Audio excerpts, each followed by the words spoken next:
Welcome to Shukla study point. आप सभी का हार्दिक स्वागत करता हूं। मैं शिवम शुक्ला, आपके अपने YouTube channel Shukla study point में।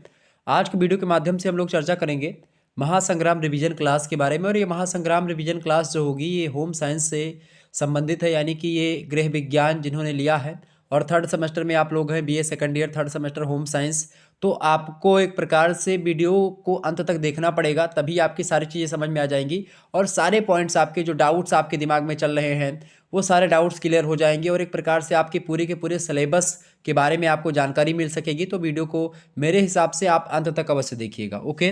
और मैं पूरी कोशिश करूंगा अपनी तरफ से कि आपका ध्यान मैं अपनी तरफ आकर्षित करूं और आप लोग जो है लगातार वीडियो में बने रहें।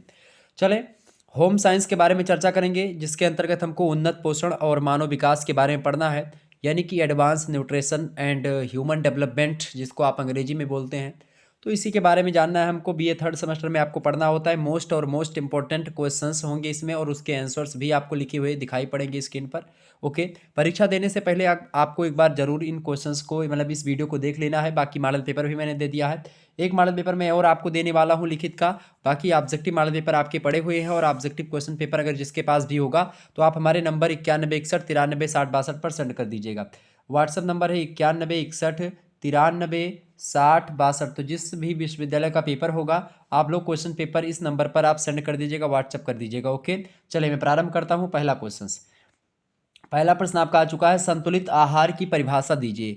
संतुलित आहार क्या होता है? ये बहुत जबरदस्त प्रश्न है और आपके एग्जाम में हमेशा आता ही है और अब की बार भी आएगा। संतुलित आहार क्या होता है? तो संतुलित आहार वह आहार होता है जिसमें क्या होता है, सभी पौष्टिक तत्व हो जा, मतलब कि सभी पौष्टिक तत्व व्यक्ति विशेष की शारीरिक मांग कैसी है, उसका आयु कितना है, वजन कैसा है उस व्यक्ति का, उसकी क्रियाशीलता नहीं कितना काम धंधा करता है और किस अवस्था में है, यानी कि उसकी एज या वो किस अवस्था में, खास करके बाल्यावस्था में है या वह किशोरावस्था में है या फिर वह एक प्रकार से युवावस्था में है या प्रौढ़ावस्था जिसको आप बोलते हैं, या फिर वह वृद्धावस्था में है, या कोई महिला का अगर पोषण है तो गर्भावस्था में है या धात्री अवस्था में। धात्री मतलब कि जब वो स्तनपान करवा रही होती है, यानी कि जब दूध पिला रही होती है, तो वो गर्भावस्था के दौरान। तो अलग अलग डाइट होती है, अलग अलग भोजन दिया जाता है, तो इसके हिसाब से तो वही आपसे कह रहा है कि संतुलित आहार एक ऐसा आहार होता है या फिर वह आहार होता है जिसमें क्या होता है, सभी पौष्टिक तत्व जो होते हैं विद्यमान रहते हैं। सभी पौष्टिक तत्व कौन कौन से? जैसे कि आपके खनिज लवण हो गया, ठीक है, जैसे सोडियम हो गया, कैल्शियम हो गया और फास्फोरस हो गया, आयरन हो गया, ये तमाम सारे आपके खनिज लवण में आते हैं। जल हो गया आपका, ठीक है, कार्बोहाइड्रेट्स हो गया, वसा हो गई, प्रोटीन्स हो गए, विटामिन्स हो गए, ये सब आपके जब भोजन में रहते हैं तो वो भोजन आपका उचित माना जाता है और अच्छा माना जाता है, बशर्ते ये लो इसका होना आवश्यक नहीं है। मतलब ये होना आवश्यक तो है, लेकिन इसके किस पॉइंट में होना, यानी कि किस किस अनुपात में होना चाहिए। मतलब कि जैसे कि जरूरी नहीं कि अगर कार्बोहाइड्रेट की मात्रा खूब ज़्यादा है तो प्रोटीन्स हो ही ना उसमें, यानी सभी का समन्वय होना चाहिए। जैसे कार्बोहाइड्रेट प्रोटीन्स जितनी आवश्यकता हो उसके हिसाब से अगर आप भोजन दे रहे हैं, उसके हिसाब से आप जो है पौष्टिक तत्वों को दे रहे हैं, और पौष्टिक तत्व खास करके भोजन में ही पाए जाते हैं, तो वो जो है आपका बेटर होता है, वो होता है आपका संतुलित आहार, वो होता है आपका बैलेंस्ड डाइट, ओके।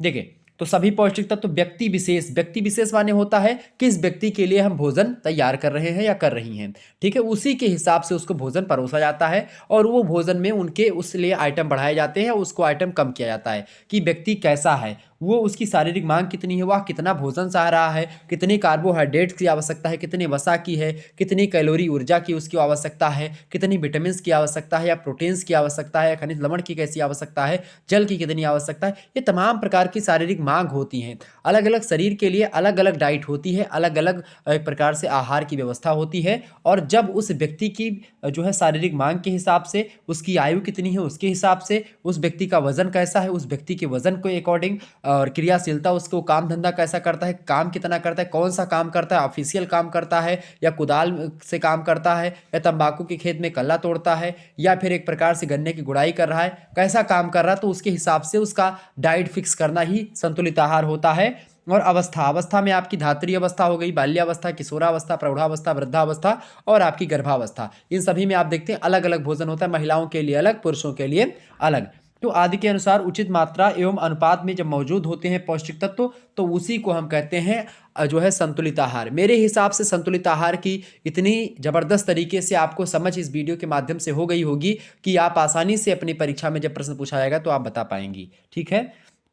आगे और आप बता सकती हैं कि वह आहार जो शारीरिक ऊर्जा की आवश्यकता, शरीर के निर्माणक तत्वों की आवश्यकता तथा नियामक और सुरक्षात्मक तत्वों की आवश्यकता को पूर्ण करता है, संतुलित आहार कहलाता है। अब देखिए, शरीर में जो ऊर्जा की आवश्यकता होती है उसकी पूर्ति कार्बोहाइड्रेट के द्वारा होता है। शरीर के निर्माणक तत्वों की जो आवश्यकता होती है वो प्रोटीन्स पूरा करते हैं। नियामक और सुरक्षात्मक जो तत्व होते हैं आपके, ठीक है, ये कौन से करते हैं? विटामिन्स और आपका जो बच रहे खनिज लवण, ये करते हैं। क्लियर? तो यही सब चीज़ें, इन सभी का अगर संतुलित चीज़ों फिक्स कर दे इसको, मतलब कि कितना किसको क्या चाहिए, तो वही संतुलित आहार होता है। संतुलित आहार की कई सारी विशेषताएं होती हैं, जैसे संतुलित आहार में प्रोटीन्स होना चाहिए, कार्बोहाइड्रेट्स होना चाहिए, वसा होनी चाहिए, खनिज लवण होने चाहिए, विटामिन होने चाहिए, जल होने चाहिए। इन सभी का उचित मात्रा में समावेश होगा तो वो संतुलित आहार कहा जाएगा। इसके अलावा आपको बता दूं कि हरे पत्तेदार सब्जियां और कच्चे फलों का अगर उचित समावेश आप करते हैं भोजन में तो वो संतुलित आहार माना जाता है। इसके अलावा कच्चा टमाटर हो गया, सलाद हो गई, आपकी मूली हो गई, सलजम है, गाजर है, चुकंदर है, नींबू है, अमरूद भी आप ले सकते हैं। तो ये सब आपके बैलेंस्ड डाइट यानी संतुलित आहार की विशेषताएं होती हैं। ये सब अगर आप खाने में खाते हो तो मज़ा आ जाता है। इसके अलावा आहार में आपको प्रतिदिन परिवर्तन कर देना चाहिए। डेली एक जैसा भोजन आपको नहीं परोसना चाहिए, ठीक है। इससे क्या होता है, नीरसता आ जाती है खाने के प्रति, ठीक है। तो डेली भोजन आपका अगर बदल बदल करके मिलेगा तो आकर्षक और मनमोहक होगा भोजन। लगेगा कि आज कुछ नया बनने वाला है, कुछ नया करेंगे और खूब अच्छे तरीके से खाएंगे। तो खाने में रोचकता, मतलब खाने के लिए लोग उत्सुक होंगे, भाई मेरे को खाना है। और आजकल क्या हो रहा है कि भाई खाने के लिए क्या होता है कि जो है खाना ज़बरदस्ती खाया जाता है ताकि ऊर्जा मिल सके हमको, थोड़ा सा मतलब जीवित रहने के लिए। इस प्रकार से बहुत सारे लोग। और संतुलित आहार की सबसे मेन विशेषता है कि आपको उसके व्यवसाय, आयु, लिंग, जलवायु, इन सभी के अनुसार जो है अलग अलग जो है भोजन या अलग अलग आहार की व्यवस्था की जानी चाहिए। इसके अलावा संतुलित आहार में समस्त पोषक तत्वों का स्थान उचित मात्रा में हो। इसके अलावा उचित मात्रा में कैलोरी प्रदान करता हो। संतुलित आहार में सभी भोज्य समूहों के जो भोज्य पदार्थ है उनको सम्मिलित होना परम आवश्यक है। तो ये तमाम सारी चीज़ें होती है। और संतुलित आहार में पोषक तत्व जो हैं उनकी मात्रा, उनका अनुपात एकदम फिक्स होगा तो संतुलित आहार ज़्यादा इफेक्टिव होगा। तो यही होता है आपका संतुलित आहार। निश्चित तौर पर संतुलित आहार के बारे में आप समझ चुके होंगे। दूसरा प्रश्न आपका आ चुका है, पोषण की परिभाषा दीजिए। पोषण क्या है? पोषण क्या होता है? न्यूट्रिएंट्स इसको आप कहते हैं, ठीक है। पोषण किसे कहते हैं भाई? ठीक है, एडवांस न्यूट्रिशन जिसको आप कहते हैं। तो उसमें जो पोषण होता है वो क्या कहते हैं, ठीक है। पोषण किसे कहते हैं भाई? तो पोषण जो होता है शरीर में होने वाली विभिन्न क्रियाओं का एक क्या होता है, एक संगठन होता है।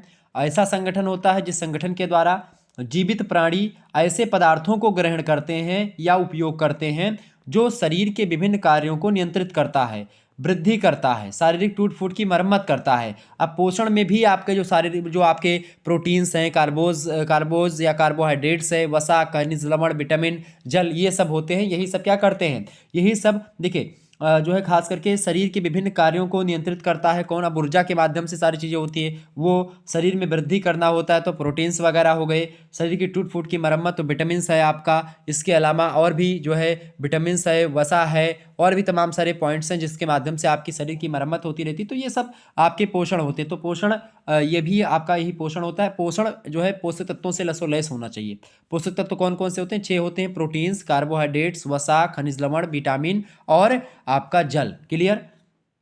तीसरा प्रश्न आपकी स्क्रीन पर आ चुका है, सभी लोग देखेंगे। पोषक तत्व कौन कौन से होते हैं? बहुत महत्वपूर्ण पॉइंट्स आपको समझाने का प्रयास कर रहा हूं। अगर यह वीडियो आप अंत तक देख लेंगी, निश्चित तौर पर आपको कहीं पर भटकने की आवश्यकता नहीं। शुक्ला एचडी पॉइंट आपके साथ लगातार बना रहेगा। परीक्षा के अंत समय तक मैं आपका साथ दूंगा। और आप 4th सेमेस्टर में जाएंगी उसके लिए भी आपकी तैयारी होगी, 5th में जाएंगी उसके लिए, 6th में जाएंगी, मतलब जहां तक आप पढ़ेंगी तहां तक शुक्ला एचडी पॉइंट आपका साथ निभाएगा। तो आप लोग अभी चैनल को स्थायित्व प्रदान करें, सब्सक्राइब कर लीजिए, बेल आइकन प्रेस कर दीजिए और दीर्घ काल के लिए आप पढ़ने का प्रयास करें शुक्ला एचडी पॉइंट पर। एक ऐसा मन जो कि आपके साथ हमेशा जुड़ा रहेगा। चले, पोषक तत्व क्या है भाई? तो भोजन के अंदर विद्यमान हुए सभी तत्व जो शरीर निर्माण करने में, ऊर्जा प्रदान करने में या ऊर्जा उत्पादन में तथा शरीर की रोगों से रक्षा करने का कार्य करते हों, वही पोषक तत्व कहलाते हैं। अब देखें, कुछ पोषक तत्व खासकर कार्बोहाइड्रेट्स और आपका जो वसा होता है ये ऊर्जा प्रदान करते हैं। प्रोटीन्स आपका हो गया, खनिज लवण हो गए, विटामिन्स हो गए। विटामिन्स जो होते हैं रोगों से रक्षा करते हैं, खनिज लवण भी रोगों से रक्षा करते हैं। प्रोटीन्स जो होते हैं वो खासकर क्या करते हैं, वो शरीर का निर्माण करते हैं। क्लियर? जो मरम्मत करते, टूटी फूटी चीज़ें होती हैं। आप देखते हैं प्रोटीन्स की आवश्यकता बच्चों को अधिक होती है, ठीक है। ये तमाम सारी चीज़ें, तो यही पोषक तत्व कहलाते हैं। कुल मिलाकर के 6 पोषक तत्व होते हैं। पहला आपका कार्बोहाइड्रेट्स, इसका मुख्य काम होता है ऊर्जा को देना, ठीक है। इसका मुख्य काम क्या होता है भाई? ऊर्जा प्रदान करना। ठीक है, आप देखते हैं कार्बोहाइड्रेट्स में मोनोसैकेराइड, डाईसैकेराइड, ये सब चीज़ें होती है। तो ये इसका मुख्य काम यही होता है कि वो आपको ऊर्जा प्रदान करे। इसके अलावा आप देखते हैं कि ऊर्जा के अलावा इसमें आप देखते हैं ये खाने मतलब कि इसे जो है फलों में आप देखते हैं, मीठे फल, आलू में भी आपको मिल जाएगा। ठीक है, तो ये सारी चीज़ें होती हैं। तो कहीं ना कहीं पे इसका उचित मात्रा में अगर आप प्रयोग कर लें कार्बोहाइड्रेट्स का, तो मज़ा आ जाता है एकदम से। और जाहिर सी बात है, अगर इसको आपने मैनेज कर लिया, कार्बोहाइड्रेट्स खास करके ऊर्जा देता है, प्रोटीन्स आप देखते हैं शरीर नियामक तत्वों में यानी शरीर के निर्माण में, वसा आप देखते हैं फैट मोटापा के लिए और ऊर्जा भी प्रदान करती है वसा। विटामिन आप देखते हैं रोगों से रक्षा करती है। जैसे विटामिन ए की कमी अगर आपके शरीर में हो जाएगी तो आपके शरीर में कौन सा रोग हो जाएगा? आपकी आंखों से कम दिखेगा, रतौंधी होगी। अगर मान लेते हैं आप विटामिन बी की कमी आपके अंदर हो जाती है तो विटामिन बी की कमी से बेरी बेरी रोग हो जाएगा। विटामिन सी की कमी अगर आपके अंदर हो गई तो उसकी कमी से स्कर्वी रोग हो जाएगा। विटामिन डी की कमी अगर आपके अंदर हो गई तो आपके शरीर में कौन सा रोग हो जाएगा? विटामिन डी की कमी से आपका रिकेट्स रोग हो जाता है। विटामिन के की कमी अगर हो गई तो रक्त का थक्का नहीं बनता है। तो तमाम प्रकार के विटामिन जो होते हैं, अगर विटामिन के जो आपके स्रोत हैं, अगर उनको अच्छे तरीके से आप खाएंगे या खाएंगी तो आपको आसानी होगी। मतलब विटामिन की गोली नहीं लेनी है आपको, मतलब विटामिन से संबंध लसोलेस आहार आपको करना है। ठीक है, तो कार्बोहाइड्रेट्स मुख्यतः क्या है भाई? कार्बोहाइड्रेट्स जो होता है ये खास करके ये आपको क्या करता है? ये ऊर्जा प्रदान करता है। क्लियर? वसा क्या करता है? फैट्स जो होता है ये कुल ऊर्जा जो शरीर की होती है वृद्धावस्था में खास करके आप देखते हैं 25% के अनुसार, खास करके ये वृद्धावस्था से लेकर के चाहे आप मतलब हर क्षेत्र में मदद करता है। तो ये भी वसा आपका खास करके मोटापा, वनस्पति तेलों में आप देखते हैं जो तैलीय पदार्थ आप लेते हैं उसमें वसा मिलती है, फैट्स मिलता है। कैलोरीज जो होती हैं आपकी, ये भी आपके यानी जो ऊर्जा होती है कैलोरी में मापी जाती है। प्रोटीन्स की बात की तो भूख में कमी प्रोटीन की न्यूनता के रूप में प्रभावित की जा सकती है। और आप दूध में और जो अन्य दूध से बने प्रोडक्ट होते हैं, पनीर वगैरह, उसमें भी प्रोटीन खूब लसोलस होता है और शरीर की टूट फूट की मरम्मत होती है इससे। क्लियर? खनिज लवणों की बात किया है तो खनिज लवण से आप देखते हैं कैल्शियम की आवश्यकता जो प्रौढ़ लोग होते हैं उनमें समान होती है। लोहे की मतलब आयरन जो होता है अगर उसकी हानि आप देखते हैं होती है तो उसके लिए आयरन की कमी मतलब आयरन की गोली लेते हैं बहुत सारे लोग, और बहुत सारे लोग साग खाते हैं।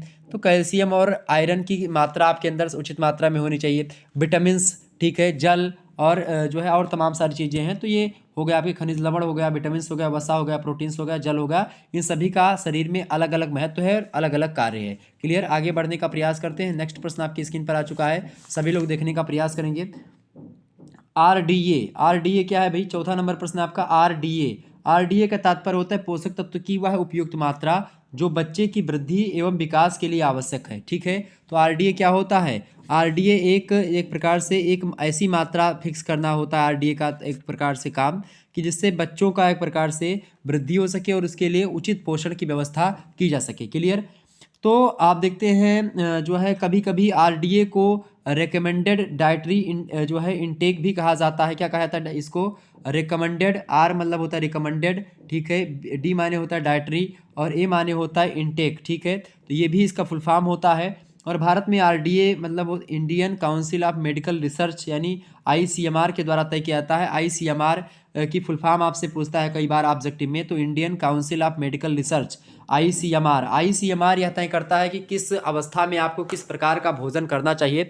तो खास करके आपसे प्रश्न लिखित में भी पूछता है कि आईसीएमआर के अनुसार किशोरावस्था में पोषण कितना चाहिए।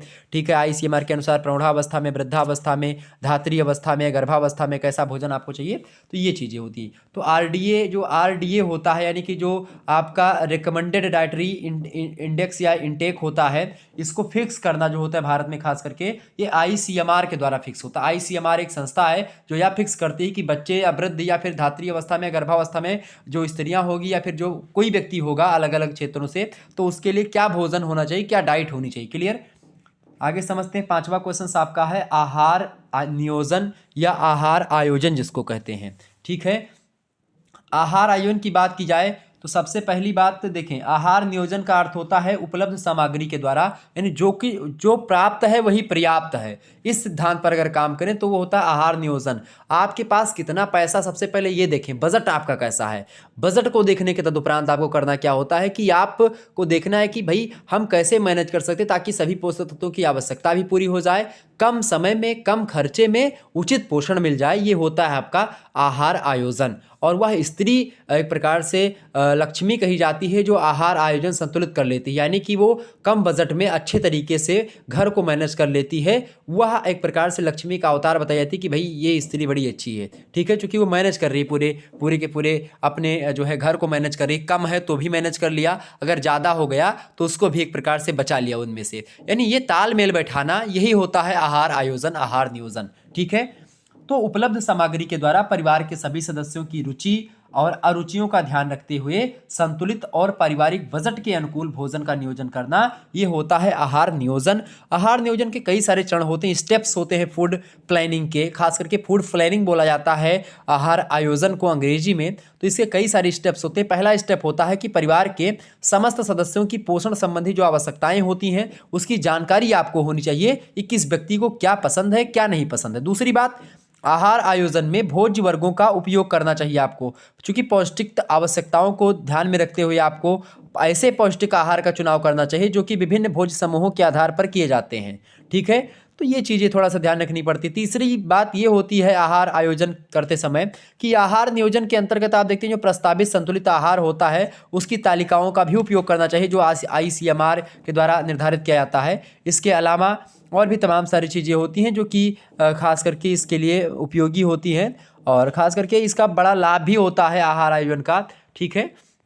आगे बढ़ते हैं। अगला क्वेश्चन आपका आ चुका है, 6वां नंबर प्रश्न देखेंगे। 6 नंबर प्रश्न आपका है, स्वास्थ्य की परिभाषा दीजिए। स्वास्थ्य क्या होता है भाई? स्वास्थ्य किसे कहते हैं? जबरदस्त प्रश्न है आपका, बढ़िया प्रश्न है। बताओ भाई, स्वास्थ्य किसे कहते हैं? व्हाट इज स्वास्थ्य, बताएं। स्वास्थ्य क्या होता है? तो आपने एक पढ़ा होगा कि हेल्थ इज वेल्थ, ठीक है। अगर लिख सकते हैं, इसमें कोई दो राय नहीं। वैसे WHO वर्ल्ड हेल्थ ऑर्गेनाइजेशन है, ये संस्था है, ठीक है। तो ये संस्था इसकी स्वास्थ्य की परिभाषा देती है कि स्वस्थ मनुष्य की पूर्ण शारीरिक, मानसिक और सामाजिक स्थिति है।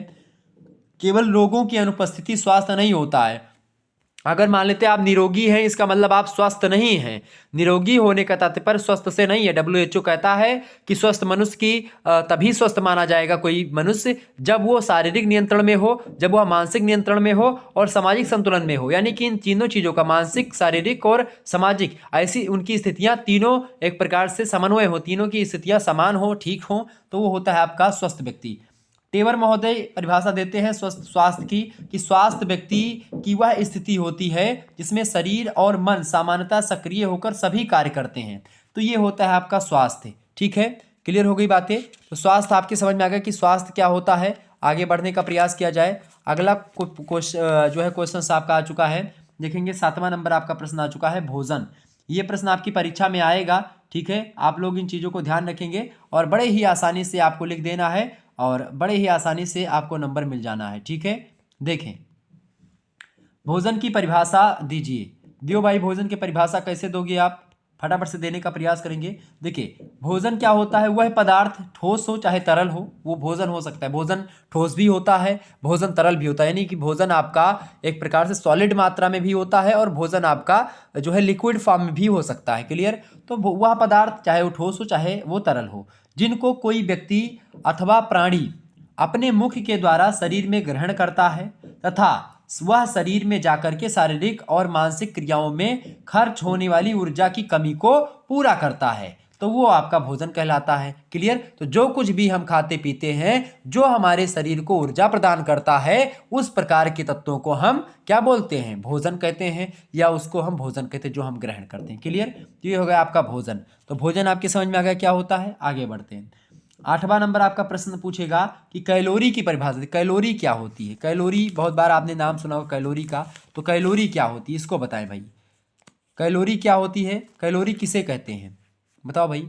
तो कैलोरी की बात की तो 1 किलोग्राम पानी का तापमान जो होता है 1 डिग्री सेल्सियस बढ़ाने के लिए आवश्यक ऊष्मा की मात्रा को 1 कैलोरी कहते हैं। यानी 1 किलोग्राम, अगर यानी 1 kg पानी है आपका, तो उसका तापमान अगर आपको 1 डिग्री बढ़ाना है, 1 डिग्री सेल्सियस तापमान उसका बढ़ा, मतलब पानी आपको गर्माना है, तो पानी मान लेते हैं 0 डिग्री सेल्सियस पर आपका है, मान लेते हैं। अब उसको अगर 1 डिग्री आपको तापमान देना है, तो 1 डिग्री तापमान देने के लिए जितनी आपकी ऊर्जा या जितनी ऊष्मा आपने व्यय करी है, उसी ऊष्मा को हम 1 कैलोरी ऊष्मा कहते हैं या 1 कैलोरी कहते हैं। क्लियर? तो कैलोरी को किलो कैलोरी भी कहते हैं, और तथा इसको किससे, सी से प्रदर्शित करते हैं, या इसको KCl भी कहते हैं। क्लियर। तो ये होती है कैलोरी, यानी 1 किलोग्राम पानी का ताप 1 डिग्री सेल्सियस बढ़ाने के लिए जितनी उष्मा खपत होती है उस उष्मा की मात्रा को हम 1 कैलोरी कहते हैं। क्लियर। ये हो गई कैलोरी आपकी। 9वां क्वेश्चन आप देखेंगे, ये रिवीजन क्लास है, इसीलिए आप तमाम प्रकार के पॉइंट्स जो आपके दिमाग में चलते हैं कि ये क्या है वो क्या है, वो सारी चीज़ें आपकी यहाँ पर क्लियर हो जाएंगी। अगर वीडियो पसंद आ रहा है तो फटाफट से वीडियो को लाइक और शेयर कर दीजिएगा। आपसे हाथ जोड़ करके रिक्वेस्ट रहती है इसी बात को लेकर के, ताकि अगर आप लाइक करते हैं या लाइक करती हैं तो क्या होता है, बहुत मोटिवेशन अंदर से हमको प्राप्त होती है कि भाई हमारी चीज़ें जो मैं बता रहा हूँ आपकी समझ में आ रही हैं और आप उसको पसंद भी कर रहे हैं। समझ में आ जाए तो बहुत बड़ी बात है, अगर आप उसको पसंद कर लें तो और बड़ी बात है। तो आप लोग क्या करें, और बड़ी बात करते थोड़ा सा, ठीक है। ये आपके ऊपर है, लाइक एक दबाना है अपनी अंगूठे से, सकारात्मक प्रयोग कर दीजिए थोड़ा सा। चले, अगला आपका है पूरक आहार। पूरक आहार मतलब होता है कॉम्प्लीमेंट, जो डाइट होती है या कॉम्प्लीमेंट आपका जो फूड होता है, पूरक जिसको आप कहते हैं। पूरक माने होता है एक प्रकार से कंप्लीट, ठीक है, कंप्लीट, कि ऐसा कोई भोजन जो कि पूरक हो अपने आप में। तो देखते हैं कि जब छोटा बच्चा होता है तो पूरक जो कोई पूरक अगर भोजन है तो वो दूध होता है, और माता का दूध। आपको पता होगा छोटा बच्चा कुछ नहीं खाता पीता फिर भी वो दूध पीता है, और वो सारी चीज़ें, उसकी सारी आवश्यकताएं पूर्ति हो जाती, चाहे वो विटामिन्स की बात की जाए, प्रोटीन्स की बात की जाए, कार्बोहाइड्रेट्स की बात की जाए, खनिज लवणों की बात की जाए, वसा की बात की जाए, जल की बात की, हर एक चीज़ों को समाहित किए हुए है अपने आप में दुग्ध। क्लियर।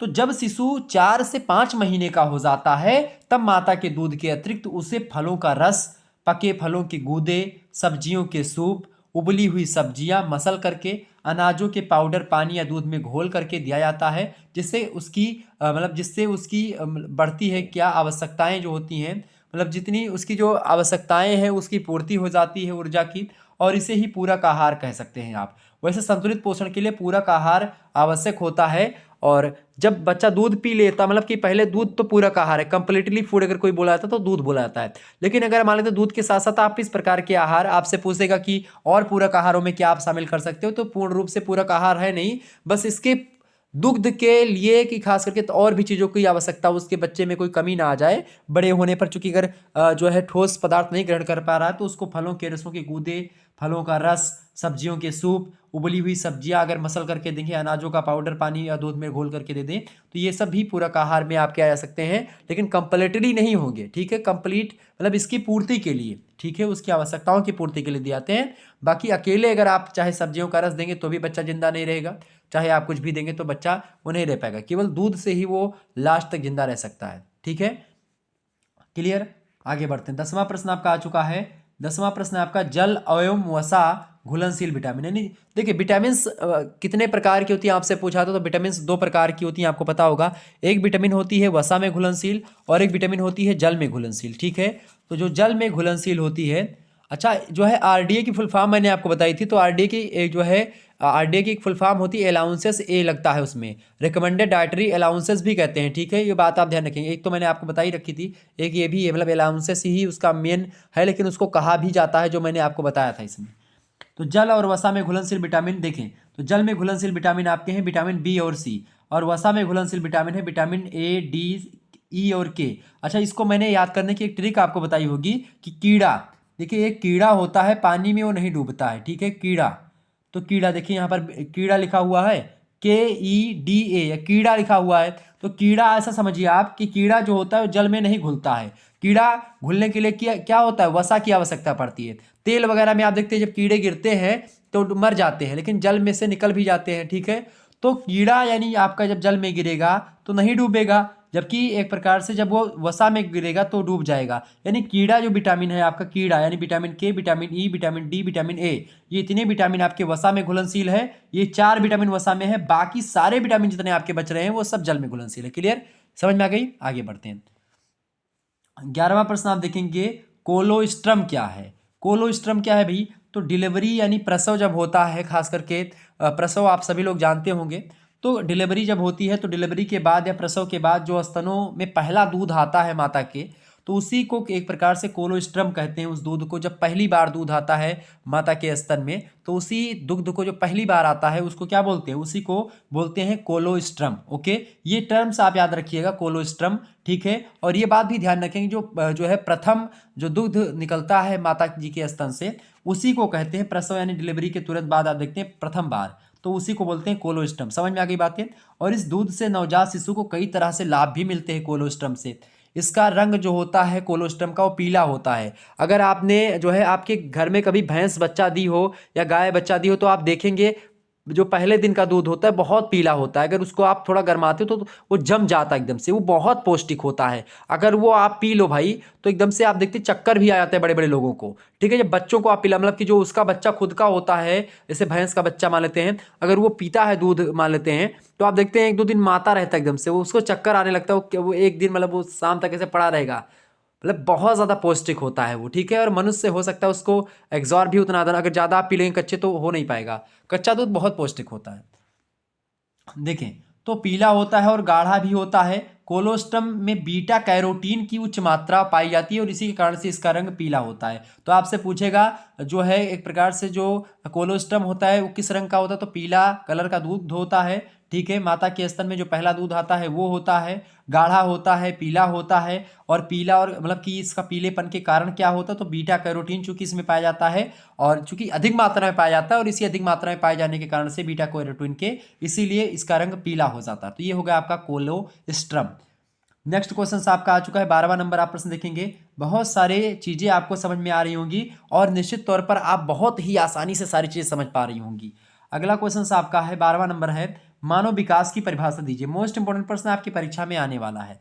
मानव विकास की परिभाषा को देते हुए हरलाख महोदय कहते हैं कि विकास केवल अभिवृद्धि तक ही सीमित नहीं होता है, अपितु इसमें परिवर्तनों का वह प्रगतिशील क्रम निहित होता है जो परिपक्वता के लक्ष्य की ओर अग्रसर होता है। विकास के परिणाम स्वरूप व्यक्ति में नवीन विशेषताएं और नवीन योग्यताएं प्रकट होती हैं, और ये नवीन योग्यताएं और जो विशेषताएं प्रकट होती हैं ये परिवर्तन को दर्शाती हैं। ये बात होती है मानव विकास के बारे में, परिवर्तन के बारे में बताया भाई विकास ये होता है। क्लियर। तो विकास खास करके आप देखते हैं अलग अलग जो है अवस्था में अलग अलग तरीके से विकास भी होता है। क्लियर। आगे बढ़ा जाए तो ये हो गया आपका मानव विकास। ठीक है, उसकी स्थिति में परिवर्तन होता है, उसके शरीर में परिवर्तन होता है। ठीक है, उसके भाषा में परिवर्तन होता है, उसके चाल चलन में, बोल चाल में, पहनावे ओढ़ावे में परिवर्तन होता है। हर एक क्षेत्र में मानव विकास मतलब होता है कि मानव का संवेगात्मक विकास, मानव का शारीरिक विकास, मानव का सामाजिक विकास। ठीक है, ये तमाम प्रकार के जो विकास होते हैं, मानसिक विकास, ये सभी विकास होते हैं मनुष्य के। क्लियर। आगे बढ़ते हैं। 13वां क्वेश्चन आप देखेंगे, प्रश्न है आपका कि मानव विकास की अवस्थाएं बताओ। तो हरलाख महोदय जो कि अच्छे साइंटिस्ट हैं खास करके, ये कहते हैं मानव विकास की दो अवस्थाएं होती हैं। इन्होंने कहा एक जन्म से पूर्व की अवस्थाएं और एक कहा जन्म के बाद की अवस्थाएं। इन्होंने जो है मानव विकास की दो अवस्थाओं को बताया। चूंकि जन्म के पहले की भी अवस्थाएं होती हैं, जब बच्चा जन्म नहीं लेता उससे पहले भी पेट में उसका विकास हो रहा होता है माता जी के, तो खास करके वो भी एक प्रकार से विकास की ही अवस्था होती है। ऐसा नहीं कि केवल जन्म होने के बाद में भी विकास होता है बच्चों का, उससे पहले भी विकास होता है। ठीक है, ये बात आप ध्यान रखेंगे। कैसा विकास देखें, जन्म से पूर्व की अवस्था कौन कौन सी होती है। जन्म से पूर्व की अवस्था होती, पहला तो डिंब काल हो गया आपका। डिंब काल यानी जब आपका गर्भधारण होता है उसी को डिंब काल कहते हैं। जब एक प्रकार से बच्चा जो होता है, मतलब कि जब बीजारोपण हो जाता है एक प्रकार से, ठीक है, तो वो डिंब काल कहलाता है। जब बच्चा आपके मतलब गर्भ में एक प्रकार से, ठीक है, शुक्राणु जो होते हैं अंडाणु में मिल जाते हैं, तो एक प्रकार से जो होता है वो डिंब काल हो गया। इसके अलावा आपका भ्रूण काल होता है, उसके बाद में जब बच्चा भ्रूण लेने लगता है उस वो समय, और एक होता है शिशु काल। ये आपका हो जाता है भाई, ये जन्म से पूर्व की अवस्था, यानी बच्चा माता जी के पेट में है तभी की ये तीन अवस्थाएं होती। तो इससे पहले तीन अवस्थाएं हरलाख महोदय ने कहा, तो ये बात ध्यान रखेंगे। ये कोटेशन जरूर देंगे, हरलाख ने ऐसा बताया। हरलाख ने मानव की अवस्थाओं को, मानव विकास की अवस्थाओं को दो भागों में बांटा। पहला भाग है जन्म से पूर्व की अवस्था, दूसरा भाग है जन्म के बाद की अवस्था। जन्म के पहले तीन अवस्थाएं होती, पहला डिंब काल, दूसरा भ्रूण काल, तीसरा शिशु काल। ठीक है, और जन्म के बाद की अवस्थाओं को भी इन्होंने दो काल, मतलब कि कई कालों में बांटा है। वैसे तो 5 कालों या 6 कालों में इन्होंने बांट दिया है। देखिए, पहला है नवजात काल, जब बच्चा खूब छोटा होता है नवजात काल। उसके बाद में शैशव काल आता है, उसके बाद में बाल्यकाल आता है, उसके बाद में वयासंधि अवस्था आती है। ठीक है, उसके बाद में कौन सी अवस्था आती है, वयासंधि। वयासंधि के बाद में कौन सी अवस्था आती है, तो वयासंधि अवस्था जो है बाल्यकाल और किशोरावस्था के बीच की जो अवस्था होती है उसको वयासंधि अवस्था कहते हैं। क्लियर। और उसके बाद में आती किशोरावस्था, किशोरावस्था के बाद में आती प्रौढ़ावस्था, यानी कि 6 आपका ये हो गया। ठीक है, नवजात जन्म के बाद की अवस्थाओं को हरलाख महोदय ने 6 कैटेगरी में बांटा है। कहा पहला होता है नवजात काल, दूसरा होता है शैशव काल, तीसरा होता है बाल्यकाल, चौथा होता है वयासंधि अवस्था और पांचवा होता है आपका किशोरावस्था और छठवां आपका होता है प्रौढ़ावस्था। क्लियर? तो ये हो गया आपका मानव विकास की अवस्थाएं। और जब भी आपकी मानव विकास की अवस्थाओं को पूछेगा तो आप हरलाख महोदय की इस कोटेशन को अवश्य दीजिएगा। क्लियर? आगे बढ़ते हैं। 14 नंबर आप प्रश्न देखेंगे, मानव विकास का क्षेत्र बताएं। मानव विकास के विभिन्न क्षेत्र हैं जो कि इस प्रकार हैं। आइए मानव विकास के क्षेत्र को समझने का प्रयास करते हैं और जानते हैं कि आखिरकार मानव विकास का क्षेत्र जो है वो किस प्रकार से हम समझ सकते हैं। क्लियर? एक बार जितने भी लोग हमारे साथ नए जुड़ रहे हैं फटाफट से वीडियो को लाइक और शेयर अवश्य कर दीजिएगा। आपके यहाँ पर मानव विकास के कई सारे क्षेत्र प्रस्तुत हैं। पहला मानव विकास का जो क्षेत्र है, शरीर में विकास होता है तो उसको भी हम क्या बोलते हैं, मानव विकास का शारीरिक क्षेत्र हो गया आपका। क्लियर? आगे थोड़ा सा बढ़ने का प्रयास। दूसरा आपका है मानसिक विकास, यानी आप देखते हैं मानसिक विकास होता है बच्चे का, बुद्धि का विकास हो गया, तमाम प्रकार के विकास। इसके अलावा सामाजिक विकास, बच्चे में आप देखते हैं सामाजिक गुणों का, सामाजिक मूल्यों का, सामाजिक रीति रिवाजों का, इन सभी का विकास होता है तो वो भी एक प्रकार से विकास ही होता है। क्लियर? ये आप थोड़ा सा ध्यान रखेंगे। और इसके अलावा संवेगात्मक विकास, संवेगात्मक विकास मतलब कि वो बच्चा हंसना जानता है, बोलना जानता है, थोड़ा सा मतलब संवेग यानी इमोशन उसके अंदर आने लगे हैं। क्लियर?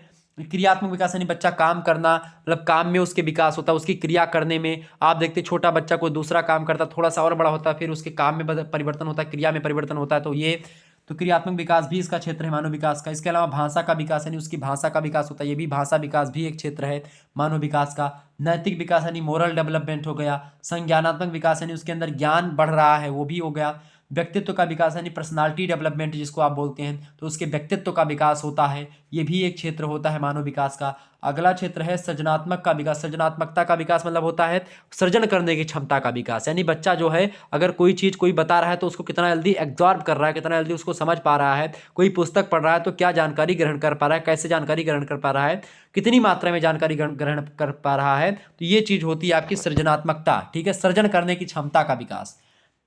इसके अलावा खेल का विकास भी उसके अंदर होता है, तो ये भी खेल का विकास भी मानव विकास का ही एक क्षेत्र है। इसके अलावा स्मृति का विकास, याददाश्त जिसको आप कहते हैं कि भाई याददाश्त भी उसके अंदर धीरे धीरे करके जो है बढ़ती जाती है। इसके अलावा कल्पना शक्ति का विकास भी होता है कि बच्चा सोच सकता है कि आगे चल करके किसी मुद्दे पर कल्पना कर सकता है, कोई भी चीज़ को लेकर के वो कल्पना कर सकता है, इमेजिन कर सकता है। ठीक है, तो इमेजिनरी पावर का विकास यानी डेवलपमेंट। क्लियर? रुचि का विकास यानी बच्चा, रुचि मतलब होता है आपकी जो एक प्रकार से जो आपका एप्टीट्यूड जो है आपका वो है, रुचि किस में है। ठीक है, यानी किसको आप जो है आप चाह रहे हो, मतलब चाहने का मतलब यहाँ पर ये है कि किस में आपकी रुचि है। आपको खेलने में रुचि है या आपको पढ़ने में रुचि है या आपको एक प्रकार से कुछ और करने में रुचि है, तो वो रुचि आपकी। ठीक है, वो खास करके ध्यान, मतलब ये भी एक विकास होता है और रुचि का विकास भी मानव विकास का ही एक क्षेत्र है। इसके अलावा आत्म विकास, आत्म विकास का मतलब होता है बच्चे का एक प्रकार से ये समझना कि क्या चीज़ें गलत हैं, क्या चीज़ें सही हैं, लास्ट में जो वो कर रहा है वो सही है या फिर कोई दूसरा जो कर रहा है वो सही है। आत्म का विकास मतलब होता है एक प्रकार से हर एक चीज़ों का विकास। आत्म का विकास बहुत बड़ी बात हो गई यहाँ पर, और खास करके ये भी विकास जो आत्म का विकास होता है ये भी मानव विकास का ही एक क्षेत्र है। तो इस प्रकार के मानव विकास के कई सारे क्षेत्र हैं। बहुत इंपॉर्टेंट क्वेश्चन है ये आप जरूर ध्यान रखेंगे। मानव विकास का मतलब ये नहीं होता कि बस केवल एक क्षेत्रों में विकास हो गया। मानव विकास के कई सारे क्षेत्र हैं। शारीरिक विकास, मानसिक विकास, सामाजिक विकास, संवेगात्मक विकास, क्रियात्मक विकास, भाषा विकास, नैतिक विकास, संज्ञात्मक विकास, व्यक्तित्व का विकास, सृजनात्मकता का विकास, खेल विकास, स्मृति विकास, कल्पना शक्ति का विकास, रुचि का विकास, आत्म विकास, ये तमाम सारे जो क्षेत्र हैं ये मानव विकास के ही क्षेत्र हैं। ओके, आगे बढ़ते हैं। अगला क्वेश्चन आपका आ चुका है, विकासात्मक कार्य क्या होते हैं। विकासात्मक कार्य क्या है बताएं भाई, इसके बारे में आपसे प्रश्न पूछेगा। तो विकासात्मक कार्य की परिभाषा को देते हुए हैविंग हर्स्ट महोदय कहते हैं कि विकासात्मक कार्य वह कार्य होता है, कैसा कार्य होता है, एक ऐसा कार्य जो किसी निश्चित आयु पर, निश्चित आयु मतलब आयु को फिक्स ध्यान में रखें, यानी निश्चित आयु की बात कर रहा है यहाँ पर, यानी कि विकासात्मक कार्य वह कार्य होता है जो किसी निश्चित आयु पर व्यक्ति में प्रकट होता है, यानी व्यक्ति के अंदर जागृत होता है, व्यक्ति के अंदर डेवलप होता है, व्यक्ति के अंदर आता है या प्रकट होता है। इस कार्य की सफलता से उसे प्रसन्नता होती है और असफलता से उसको दुख प्राप्त होता है और बाद में कार्यों में कठिनाई आती है। इस प्रकार के कार्य को विकासात्मक कार्य कहते हैं। ये परिभाषा हैविंग हर्स्ट महोदय ने दे दिया। तो विकासात्मक कार्य यही आपका होता है कि धीरे धीरे करके क्या होता है कि जब आप कार्य में सफलता आपको मिलती है तो आप प्रसन्न होते हैं, असफलता सफलता मिलती है तो आप दुखी होते हैं और धीरे धीरे करके कार्य में कठिनाई आती है तो वो विकासात्मक कार्य आपके यही होते हैं और निश्चित आयु पर व्यक्ति में ये दिखाई पड़ने लगता है। क्लियर। 16वां क्वेश्चन आप देखेंगे, 16 नंबर प्रश्न है आपका कि मध्य बाल्यावस्था में विकासात्मक कार्य बताइए। मध्य बाल्यावस्था में विकासात्मक कार्य क्या होते हैं? तो देखिए, मध्य बाल्यावस्था में विकासात्मक कार्य जो मनुष्य के अंदर डेवलप होते हैं उनमें पहला नाम आता है व्यक्तिगत आत्मनिर्भरता प्राप्त करना। यानी व्यक्ति जो होता है अपने आप में जो है आत्मनिर्भर बनता है, आत्मनिर्भर होने लगता है बच्चा।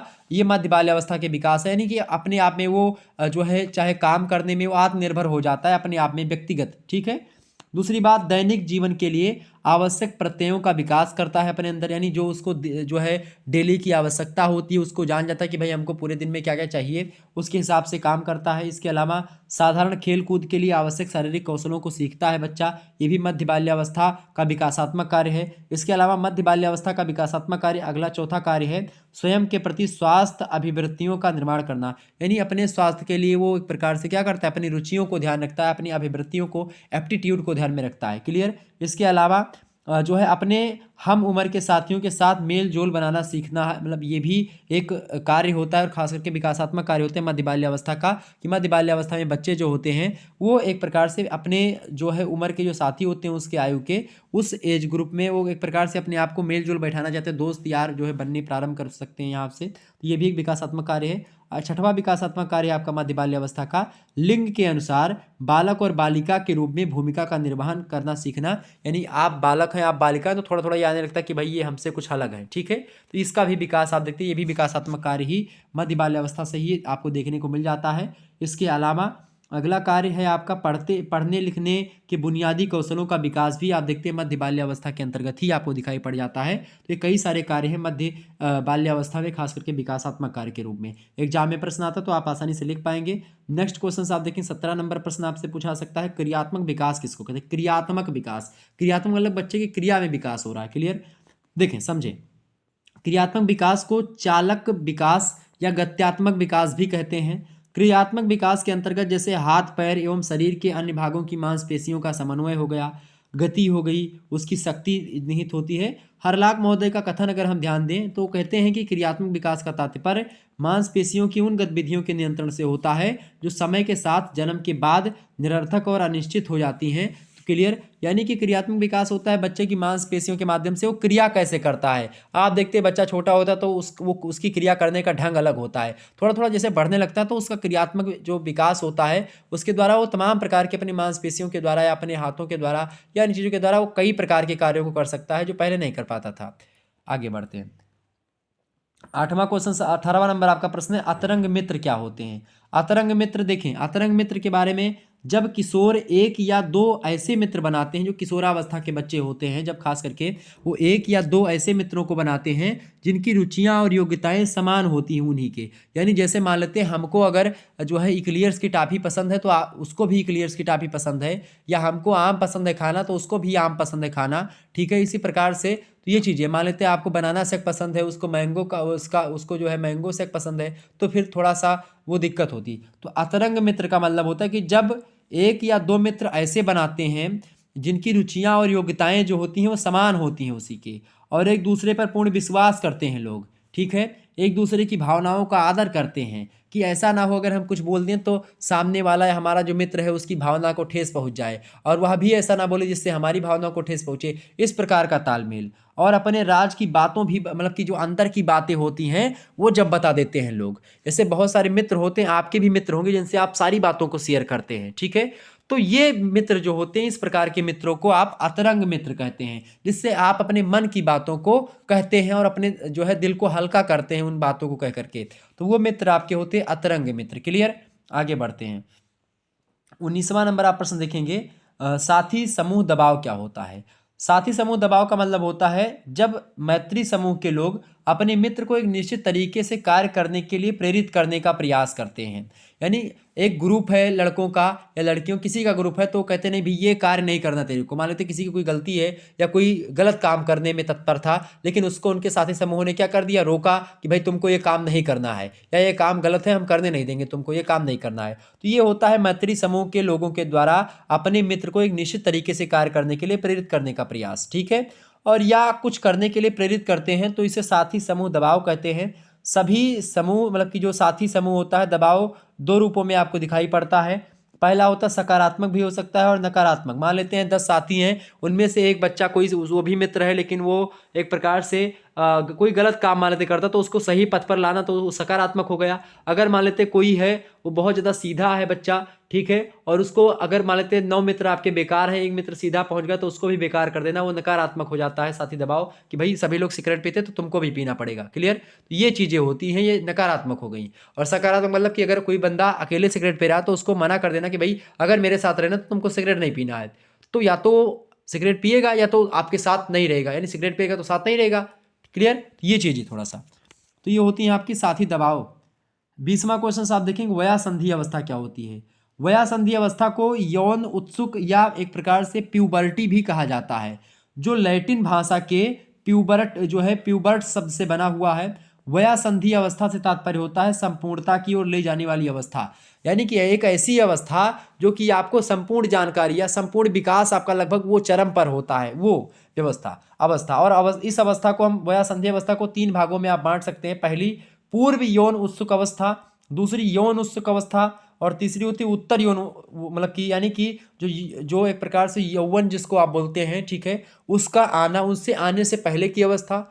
और जब यौन आपके अंदर मतलब कि जो यौवन का विकास हो जाए तो वो अवस्था, और खास करके उसके बाद की अवस्था, ये होती है वया संधि को मिलाकर के। क्लियर? ये 3 अवस्थाएं इसकी होती है वया संधि की। क्लियर? तो वया संधि अवस्था को यौन उत्सुक या प्यूबर्टी भी कहते हैं। क्लियर? ये अवस्थाएं कब की होती भाई? ये संपूर्णता की ओर ले जाने वाली अवस्था कही जाती है। यहीं से एक प्रकार से शुरुआत होता है बच्चे का पूर्णतः विकास होने का, हर एक क्षेत्र का, जो अभी तक नहीं हुआ था उन सभी चीजों का विकास। अगला प्रश्न 21 नंबर आप क्वेश्चन देखेंगे। 21 नंबर आपका प्रश्न है, महिला सेक्स हार्मोन। महिला सेक्स हार्मोन जो होते हैं 2 प्रकार के होते हैं, यानी 2 सेक्स हार्मोन होते हैं महिलाओं की, खास करके कौन कौन से होते हैं? इंपॉर्टेंट है, क्वेश्चन आपकी परीक्षा में पूछा आता, तो इसको थोड़ा सा ध्यान रख लीजिएगा आप सभी लोग। महिला सेक्स हार्मोन जो होते हैं, 2 सेक्स हार्मोन होते हैं खास करके महिलाओं से रिलेटेड। एक होता है एस्ट्रोजन और एक होता है प्रोजेस्टेरॉन। ये दोनों आप ध्यान रखिएगा, इंपॉर्टेंट है, ठीक है। एस्ट्रोजन और प्रोजेस्टेरॉन ये जो है फीमेल सेक्स हार्मोन होते हैं। क्लियर? नेक्स्ट क्वेश्चन जो है 22 नंबर प्रश्न आपकी स्क्रीन पर आ चुका है। पूर्व किशोरावस्था किसे कहते हैं?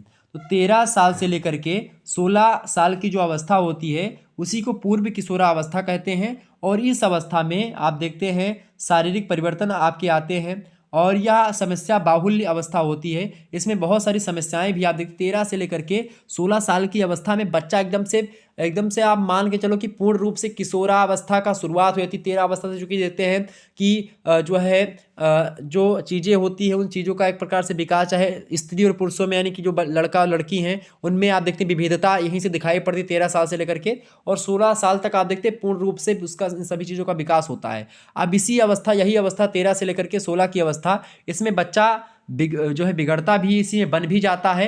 तो ये चीज़ें होती है, ये एक ट्रैक होता है। अगर इस ट्रैक पे अगर आपने अच्छा ट्रैक पकड़ लिया तो आप आगे निकल जाएंगे बहुत।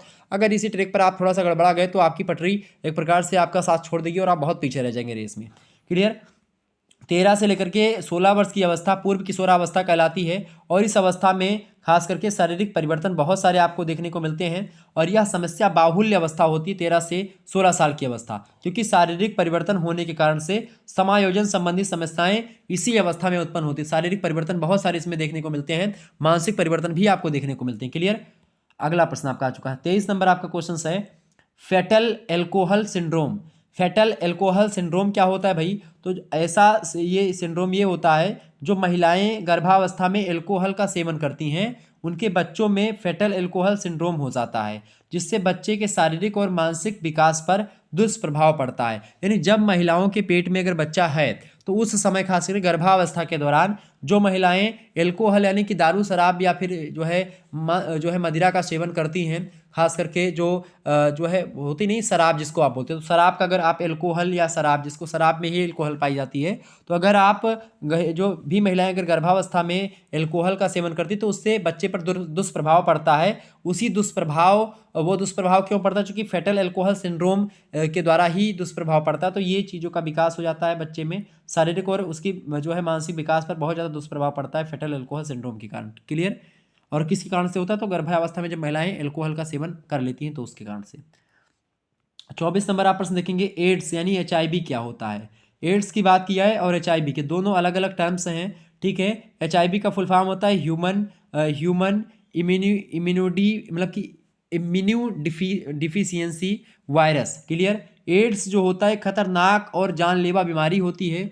एड्स से तात्पर्य मतलब होता है, क्या होता है भाई, उपार्जित प्रतिरक्षा, ठीक है, उपार्जित प्रतिरक्षा नाशक रोग समूह, इसको बोलते हैं एड्स, क्लियर। तो यह बीमारी शरीर में HIV वायरस के संक्रमण के कारण से होती है। इसके कारण से रोग प्रतिरोधक क्षमता कम हो जाती है, रोगों से लड़ने की क्षमता एड्स होने से आपकी कम हो जाती है, ठीक है। तो एक प्रकार से ये एड्स बहुत खतरनाक रोग होता है, ठीक है। आगे बढ़ते हैं। HIV की बात की तो इसका फुल फॉर्म होता है ह्यूमन इम्यूनो डिफिशियंसी वायरस, ठीक है, अंग्रेजी में भी लिखा हुआ है। यह वायरस मनुष्यों की प्रतिरक्षा को कम करता है और इसी कारण से आप देखते हैं जब जब इम्यूनिटी सिस्टम आपका गड़बड़ हो जाता है तो फिर कोई भी रोग आसानी से आप पर एक प्रकार से अपना प्रभुत्व स्थापित कर सकता है और आपको गिरा सकता है, आपकी मृत्यु तक हो सकती है इस रोग के कारण से। क्योंकि आपके रोग लड़ने की क्षमता यानी रोग से लड़ने की क्षमता जो आपके अंदर थी उसका वो खत्म हो जाती है इस वायरस के कारण से, HIV से, क्लियर। तो इसी कारण से क्या होता है कि ये इम्यूनिटी सिस्टम को आपके इम्यूनिटी सिस्टम को टारगेट कर लेता है, क्लियर। आगे बढ़ते हैं। अगला क्वेश्चन आपका है भी, सभी लोग देखने का प्रयास करेंगे। नेक्स्ट क्वेश्चन आपका आ चुका है 25 नंबर, आप प्रश्न देखेंगे। 25 नंबर आपका प्रश्न आ चुका है, 25 नंबर। और यौन संचारित रोग होता है यानी सेक्स से रिलेटेड रोग है आपका HIV, ठीक है, ये बात आप ध्यान रखेंगे। यौन संचारित रोग जो है इसी से रिलेटेड यानी यही भी है जो भी आप जानते हैं। यौन संचारित रोग मतलब होता है जो सेक्स से रिलेटेड रोग होते हैं आपके, वे रोग जो योनि सेक्स, गुदा सेक्स और ओरल सेक्स के द्वारा एक व्यक्ति से दूसरे व्यक्ति में फैलते हैं, उन्हें हम यौन संचारित रोग कहते हैं, यानी कि सेक्सुअली ट्रांसमिटेड डिसीजेस, STD जिसको आप बोलते हैं शॉर्ट फॉर्म में, क्लियर। सेक्सुअली ट्रांसमिटेड डिसीजेस यानी कि यौन संचारित रोग, ये किसके कारण से होते हैं भाई, ये योनिसेक्स यानी कि जब जो है एक प्रकार से जब पुरुष महिला संभोग करते हैं और अलग अलग यानी कि मल्टीपल तरीके से होता है तो इसके कारण से खास करके ज़्यादा फैलता है, ठीक है। ये कई सारे पॉइंट्स हैं इसके, समझेंगे किसी दिन टाइम मिलेगा तो। हालांकि आप लोग सब जानते हैं, जानकार हैं, तो इस पर ज़्यादा चर्चा करनी उतना उचित नहीं होगा क्योंकि बहुत सारे लोग इस पर टिप्पणी भी करने लगेंगे तुरंत। तो इसे गुप्त रोग या रति रोग भी कहते हैं, ठीक है। जैसे कि इसमें आप देखते हैं क्लेमाइडिया हो गया, सिफिलिस रोग भी यौन संचारित रोग है, क्लेमाइडिया रोग होता है यौन संचारित रोग। इसके अलावा गोनोरिया भी रोग आपका यौन संचारित रोग है, मतलब हार्पीस ये भी एक रोग है, यौन संचारित रोग है, क्लियर। आगे बढ़ते हैं। 26 नंबर आप प्रश्न देखेंगे, TNS प्रेगनेंसी बताएं। TNS प्रेगनेंसी क्या होती है, तो टीन एज जो प्रेगनेंसी होती है इसको किशोरावस्था की गर्भावस्था भी कहा जाता है, क्लियर। तो टीन एज प्रेगनेंसी मतलब होता है किशोरावस्था में अगर कोई लड़की अगर गर्भावस्था मतलब कि गर्भ धारण कर लेती है या गर्भावस्था हो जाती है, मतलब कि पेट में एक प्रकार से शिशु हो जाता है किसी कारणवश से, तो टीन एज प्रेगनेंसी उसी को कहते हैं, क्लियर। मासिक धर्म शुरू होने से यानी जो आपका खास करके आपको पता होगा, यानी जो आपका मासिक धर्म होता है वो शुरू हो जाने से के पश्चात जब 12 से 19 वर्ष की लड़की किसी व्यक्ति के साथ सेक्स करने के बाद गर्भवती हो जाती है तो इसे टीन एज प्रेगनेंसी बोला जाता है। तो ये थोड़ा सा ध्यान रखेंगे, एग्जाम में प्रश्न ऐसे पूछे जाते हैं इसलिए इस प्रश्न को रखना अनिवार्य हो जाता है। अगला प्रश्न आपका है 27 नंबर प्रश्न आपका है, संज्ञानात्मक विकास किसे कहते हैं बताएं। संज्ञानात्मक विकास किसको कहते हैं भाई, तो संज्ञानात्मक विकास मतलब होता है एक प्रकार से जानना, ज्ञान का विकास होना आपके अंदर, ठीक है। संज्ञानात्मक विकास तंत्रिका विज्ञान मनोविज्ञान का एक अध्ययन क्षेत्र रहा है जिससे बच्चों के द्वारा सूचना मतलब प्रसंस्करण, भाषा सीखने, मस्तिष्क के विकास, अन्य पहलुओं पर ध्यान केंद्रित किया जाता है। कुल मिलाकर के आप जानने का प्रयास करते हैं, कुछ सीखने का प्रयास करते हैं, ठीक है। अधिगम की जो है एक प्रकार से अधिगम का विकास, सीखने की प्रक्रिया का विकास इसी में होता है, खास करके संज्ञानात्मक विकास के अंतर्गत रखते हैं, ठीक है। बच्चा जानता है कि क्या चीज़ क्या है, क्लियर, मतलब कोई भी चीज़ क्या है ये बच्चा समझने लगता है। 28 नंबर प्रश्न आप देखेंगे, नैतिकता से क्या आशय है। नैतिकता को अंग्रेजी में मोरलिटी बोलते हैं। तो नैतिकता आपने एक किताब पढ़ी होगी बचपन में, जब खास करके चौथी पांचवी में रहे होंगे, एक किताब आती थी नैतिकता के पथ पर, और वही किताब आगे चल करके जब मॉन्टेसरी स्कूल में आपने पढ़ा होगा तो मतलब जो है जिसको प्राइवेट स्कूल कहते हैं, पहले दो ही कॉलेज चलते थे, मेरिया मॉन्टेसरी के द्वारा जो चलाया गया स्कूल है उसको मॉन्टेसरी स्कूल बोलते थे। मॉन्टेसरी माने प्राइवेट आज कहे, ठीक है। उसमें भी आप देखते कई हो गए हैं आपके। अब तो अलग अलग एक्सीलेंट, सेंट जोसेफ्स, तमाम प्रकार के जो है विदेशी लोग हैं, ये सब इन्हीं के नाम पर स्कूल चलने लगे हैं। ठीक है, तो नैतिकता का मतलब होता है नैतिकता के पथ पर या नैतिक शिक्षा। ठीक है, तो ये एक किताब चलती थी, अब भी चलती होगी शायद।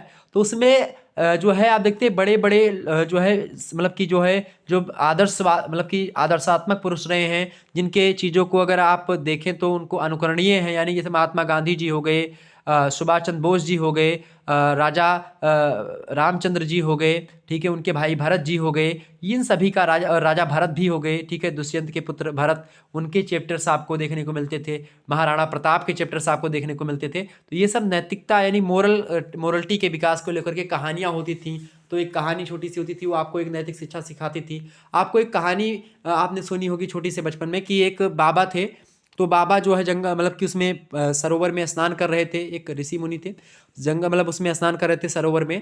तो एक बिच्छू था, वो बिच्छू जो है पानी में बह रहा था, तो बाबा ने जो है उस बिच्छू को उठा करके बाहर करना चाहा, तो बाबा के हाथ पर वो बिच्छू ने डंक मार दिया। जैसे बाबा ने उठाया तो बाबा के हाथ से फिर बिच्छू छूट गया पानी में, फिर बहने लगा। फिर बाबा ने उसको उठाने का प्रयास किया, फिर बच्चे मतलब बिच्छू ने उसको डंक मारा, मतलब बाबा जी को, फिर बाबा जी ने उसको उठाया। यानी कि लगभग आप देखते 3-4 बार ये प्रक्रिया होती रही। और बागल में तब तक चेला वहीं पर था गुरु जी का। गुरु जी के चेले ने देखा कि भाई बाबा को तो ये बिच्छू काट रहा है, तो उसने कहा कि बाबा आप छोड़ क्यों नहीं देते इसको। तो उसने कहा कि जब ये अपनी सठता को नहीं तज रहा है, यानी जब ये अपनी दुष्टता को, यानी जिस जो इसका कर्म है, यानी बिच्छू का कर्म है, मतलब बिच्छू का कर्म क्या है, काटना, वो काटता ही है, वैसे कर्म उसका और कोई कर्म तो मेरे हिसाब से लगता नहीं कि आपके लिए कोई कर्म है। लेकिन वो एक प्रकार से जब उसको उसका काम है काटना, वो काट रहा है, तो मेरा काम है बचाना, मैं उसको तब तक बचाऊंगा जब तक वो काटेगा। यानी जब वो अपनी दुष्टता को नहीं त्याग रहा है, तो मैं अपनी जो है एक प्रकार से जो नम्रता है या जो बचाने की हमारी जो एक प्रकार से जो है भावना है, उस भावना का मैं उस भावना को मैं कैसे छोड़ दूं। यानी ये मोरलिटी सिखाई जाती है। क्लियर। अरे यार आपको बता दूं कि हमारे यहाँ यानी सनातनियों में आप देखते हैं कि खास करके सांपों को भी दूध पिलाया जाता है। भले जानते हैं कि सांपों में विष होता है, दूध पिलाने से और विष बढ़ता है और वो काटेगा, लेकिन फिर भी हम उसको पिलाते हैं, इस प्रकार की भावना है। तो बहुत सहिष्णु आदमी है, लेकिन फिर भी इस पर लोग टिप्पणी करते हैं कि आपने ये किया वो किया, दुनिया भर का। आगे बढ़ते हैं। नैतिकता से क्या है भाई। नैतिकता एक ऐसी मानसिक वृत्ति है जो किसी भी परिस्थिति में व्यक्ति को नैतिक व चारित्रिक मूल्यों के अनुसार कार्य करने की प्रेरणा देती है। नैतिकता एक अर्जित गुण है जो परिवार, विद्यालय, पास पड़ोस और समाज, इन सभी के द्वारा आप सीख सकते हो। तो नैतिकता कहीं से भी सीखी जा सकती है, बशर्ते वो अच्छी जो है आदर्शात्मक अनुकरणीय चीज हो। क्लियर। यानी कि अच्छे व्यक्तियों के संपर्क में आएंगे तो अच्छी नैतिकता मिलेगी।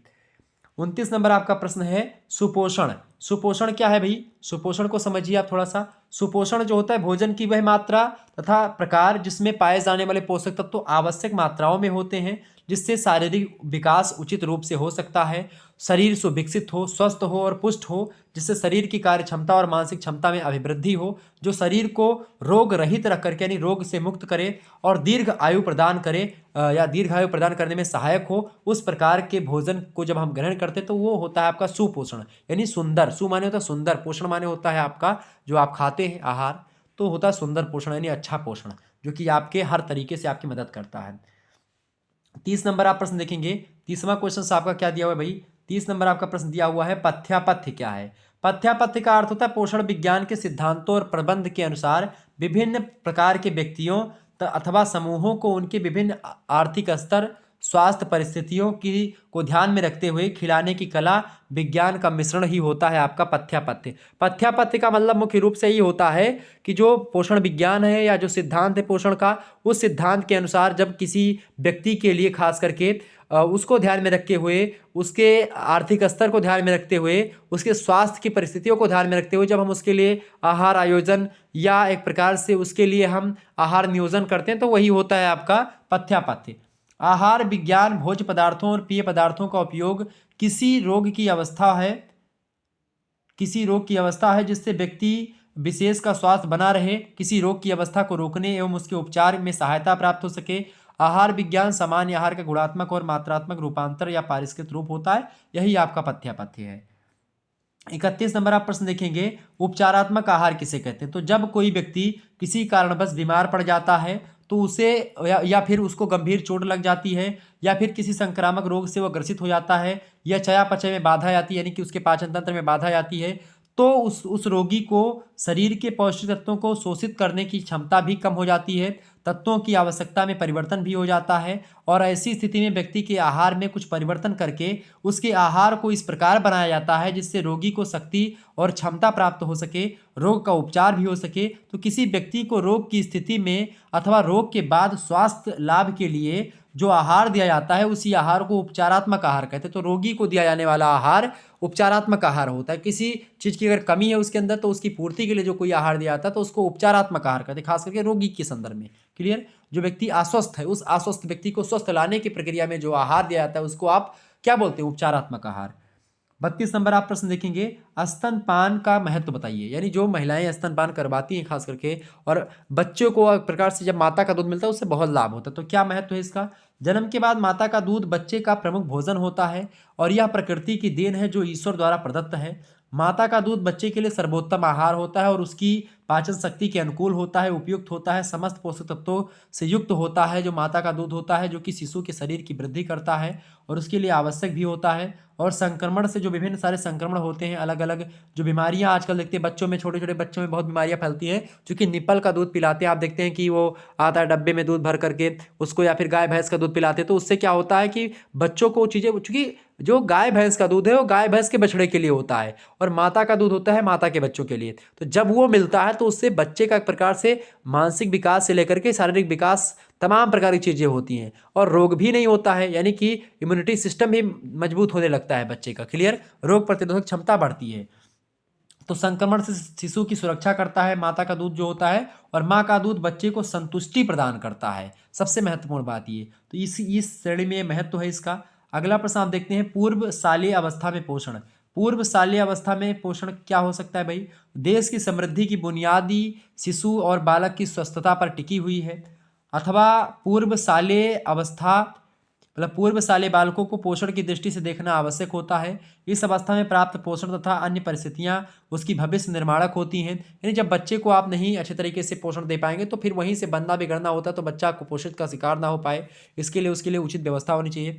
पूर्व शालेय अवस्था बालक के विकास की एवं वृद्धि की दृष्टि से महत्वपूर्ण मानी जाती है। शैशवावस्था के उपरांत पूर्व प्राथमिक बच्चे का स्वास्थ्य एवं विकास उचित पोषण पर ही निर्भर करता है। और उचित पोषण से तात्पर्य समस्त जो भोज्य तत्व होते हैं उनकी निर्धारित मात्रा होती है, जो पौष्टिक तत्व होते हैं तमाम सारे, यानी कार्बोहाइड्रेट से लेकर के विटामिन, वसा, प्रोटीन्स और खनिज लवण, जल, इन सभी की एक प्रकार से पर्याप्त मात्रा, ठीक है, भोज्य पदार्थों की विशिष्ट मात्रा से प्राप्त करनी पड़ती है। अन्यथा बालक में रोग का संक्रमण होना, उसकी वृद्धि और विकास में कमी दिखाई पड़ना, चेहरे पर उत्साह और तेज ना रहना, तमाम प्रकार की समस्याओं का सामना करना पड़ता है बच्चे को। तो इसी सभी समस्याओं का सामना ना करना पड़े, इसीलिए इन सभी के लिए उचित पोषण की व्यवस्था करनी चाहिए।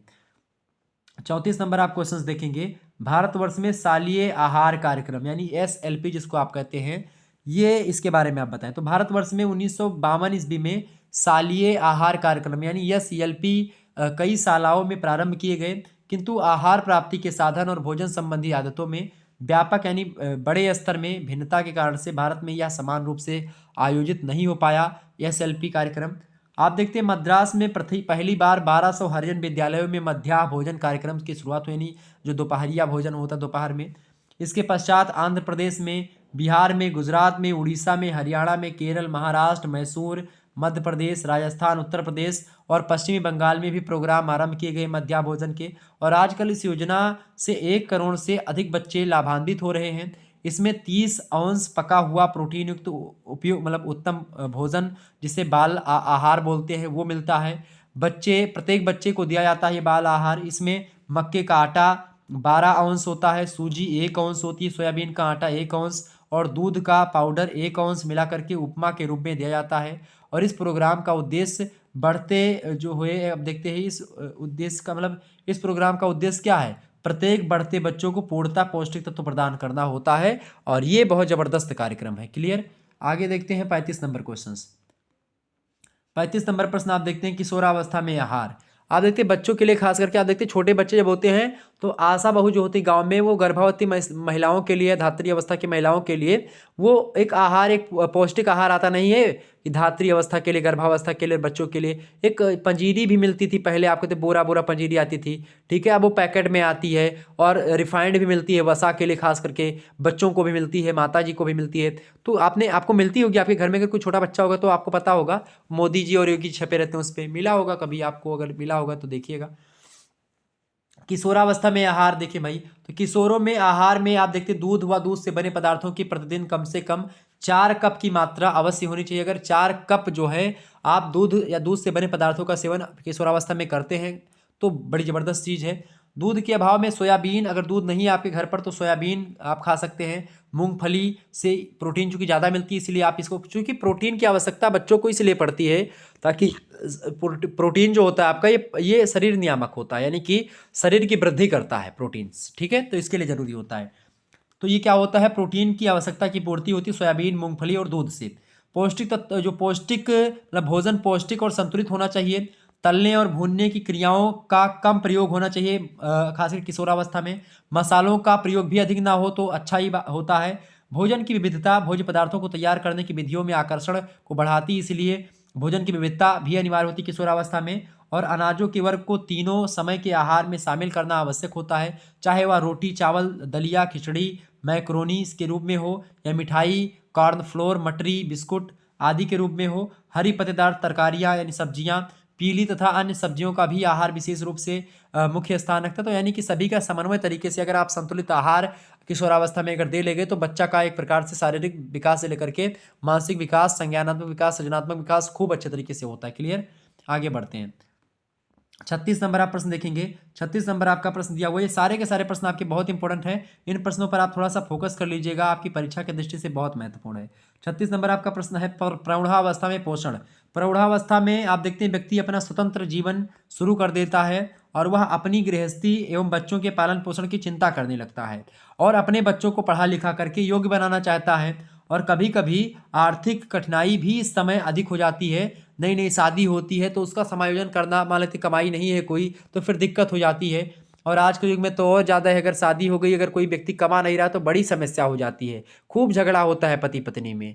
क्योंकि भाई आजकल की महिलाओं को चाहिए कि जो है महीने भर में नहीं तो हफ्ते में एक बार उनको, या महीने के लास्ट में आप देखते जो है, आजकल तो वीकेंड में भी आप देखते हैं मूवी एक दिखानी तो कंपलसरी है। महीने में एक बार आपको शॉपिंग करवाना या तमाम प्रकार की चीज़ों को करना, और तमाम प्रकार के नए नए प्रोडक्ट आ चुके हैं मार्केट में उनको देना, ये सब चीज़ें होती है। और आप देखते हैं कि अब जो है शादी की सालगिरह का भी प्रचलन भारत में खूब बढ़ा है आए दिनों में। आप देखते हैं कि जो है शादी की सालगिरह और गोल्डन जुबली, सिल्वर जुबली, पता नहीं क्या क्या लोग मनाने लगे हैं आजकल। तो ये सब चीज़ों का विकास भी हुआ है, इससे खर्चा ज़्यादा बढ़ा हुआ है। क्लियर।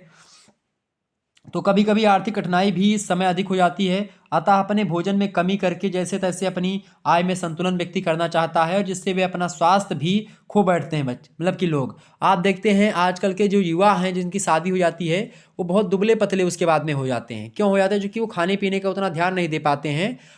ये ध्यान देते हैं कि भाई वो नई नई आई है कहीं दूसरे घर से तो उसके लिए उचित व्यवस्था करते हैं, ठीक है। और ख़ास करके आप देखते हैं जो महिलाएं आती हैं शादी होकर के, वो भी थोड़ा सा अपना धौंस थोड़ा जमाने का प्रयास करती है कि अगर अभी से इतना थोड़ा सा मैं बजट बता दूंगी तो ये इतना बजट मेरा फिक्स हो जाएगा।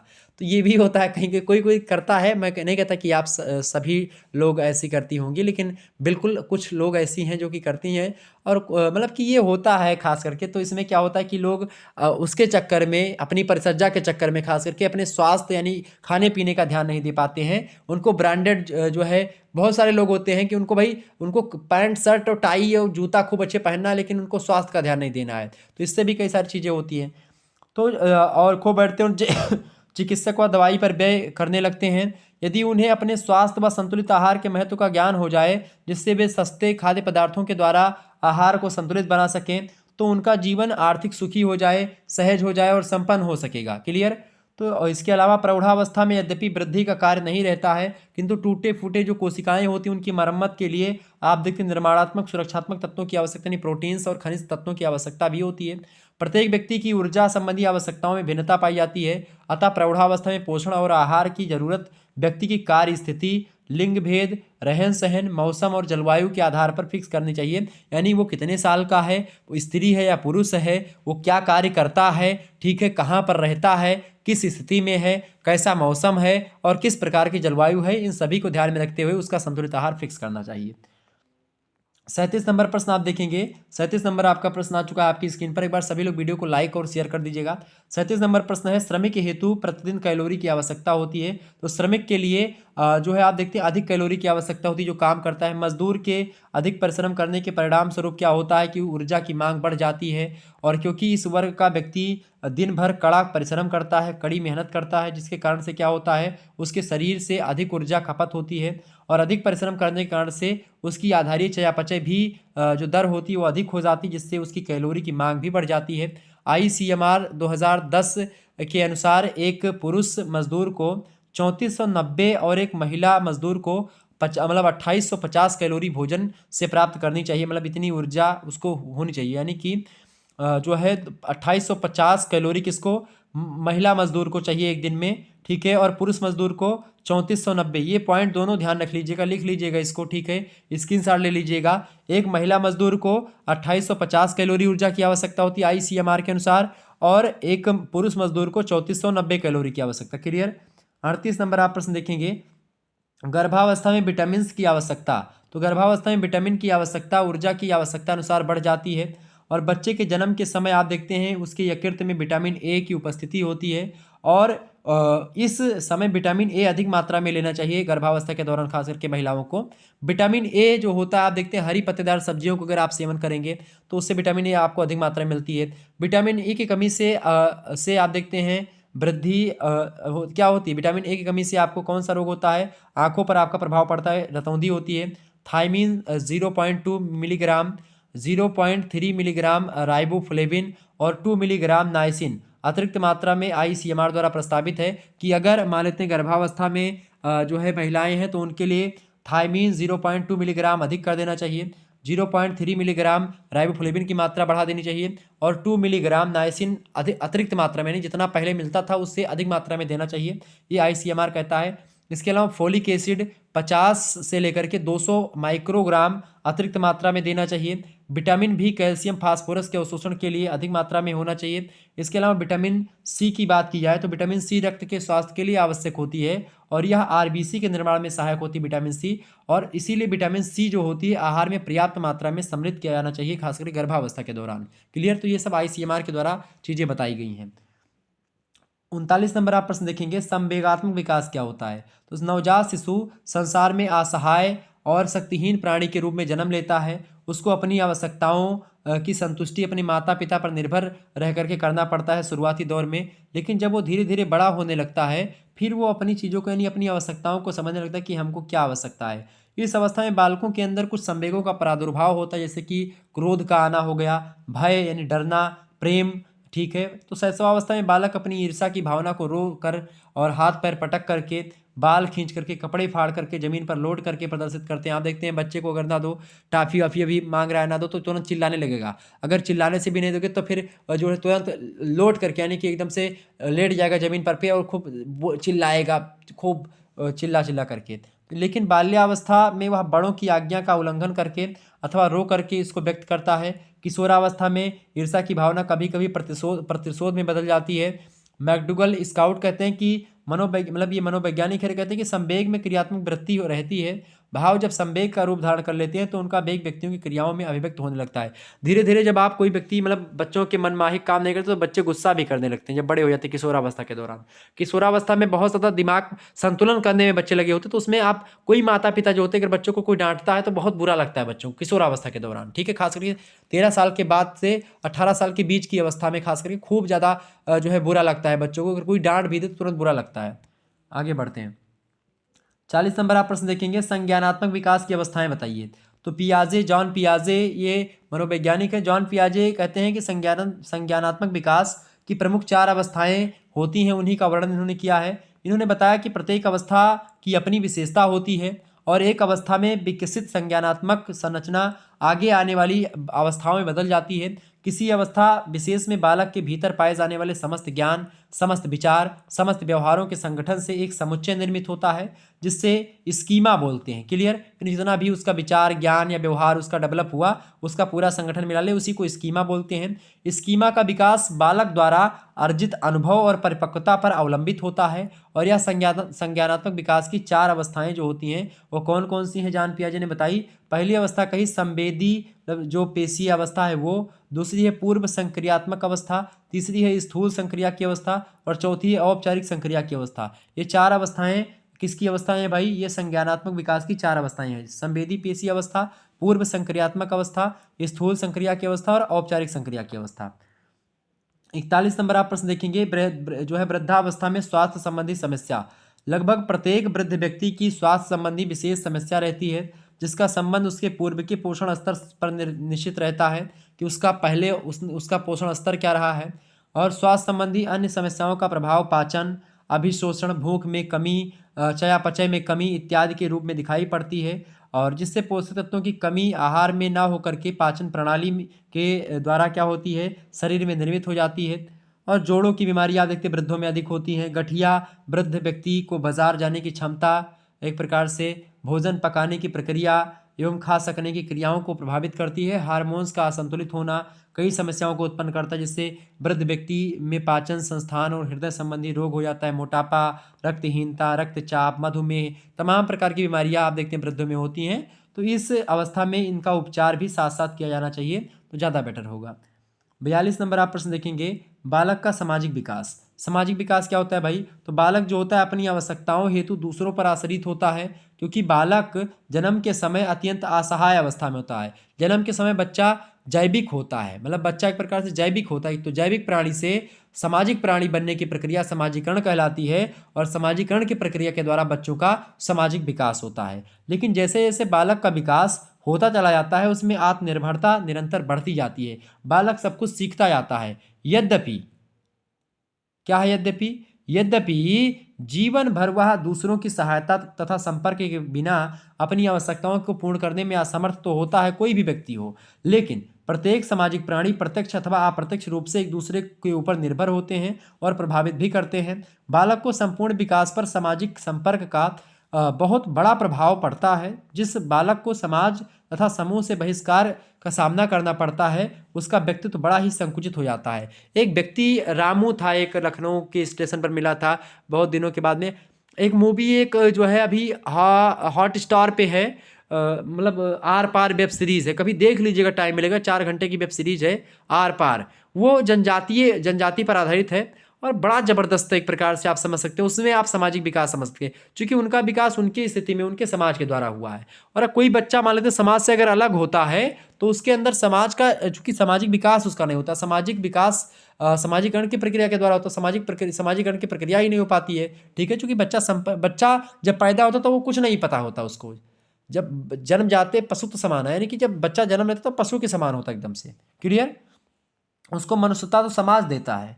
अगला प्रश्न आपका 43 नंबर, संज्ञानात्मक प्रक्रिया की विशेषताएं बताइए। व्यक्ति की सभी संज्ञानात्मक प्रक्रियाएं हमेशा व्यक्तिगत होती हैं। व्यक्ति के विचारों को किसी भी परिस्थिति का मुकाबला करते समय प्रत्यक्ष रूप से जाना नहीं जा सकता है। किसी भी व्यक्ति की संज्ञानात्मक प्रक्रियाओं के संबंध में हम तभी जान सकते हैं जब वह बोल करके या लिख करके, कार्य संपादित करके हमारा ध्यान अपनी ओर खींचता है।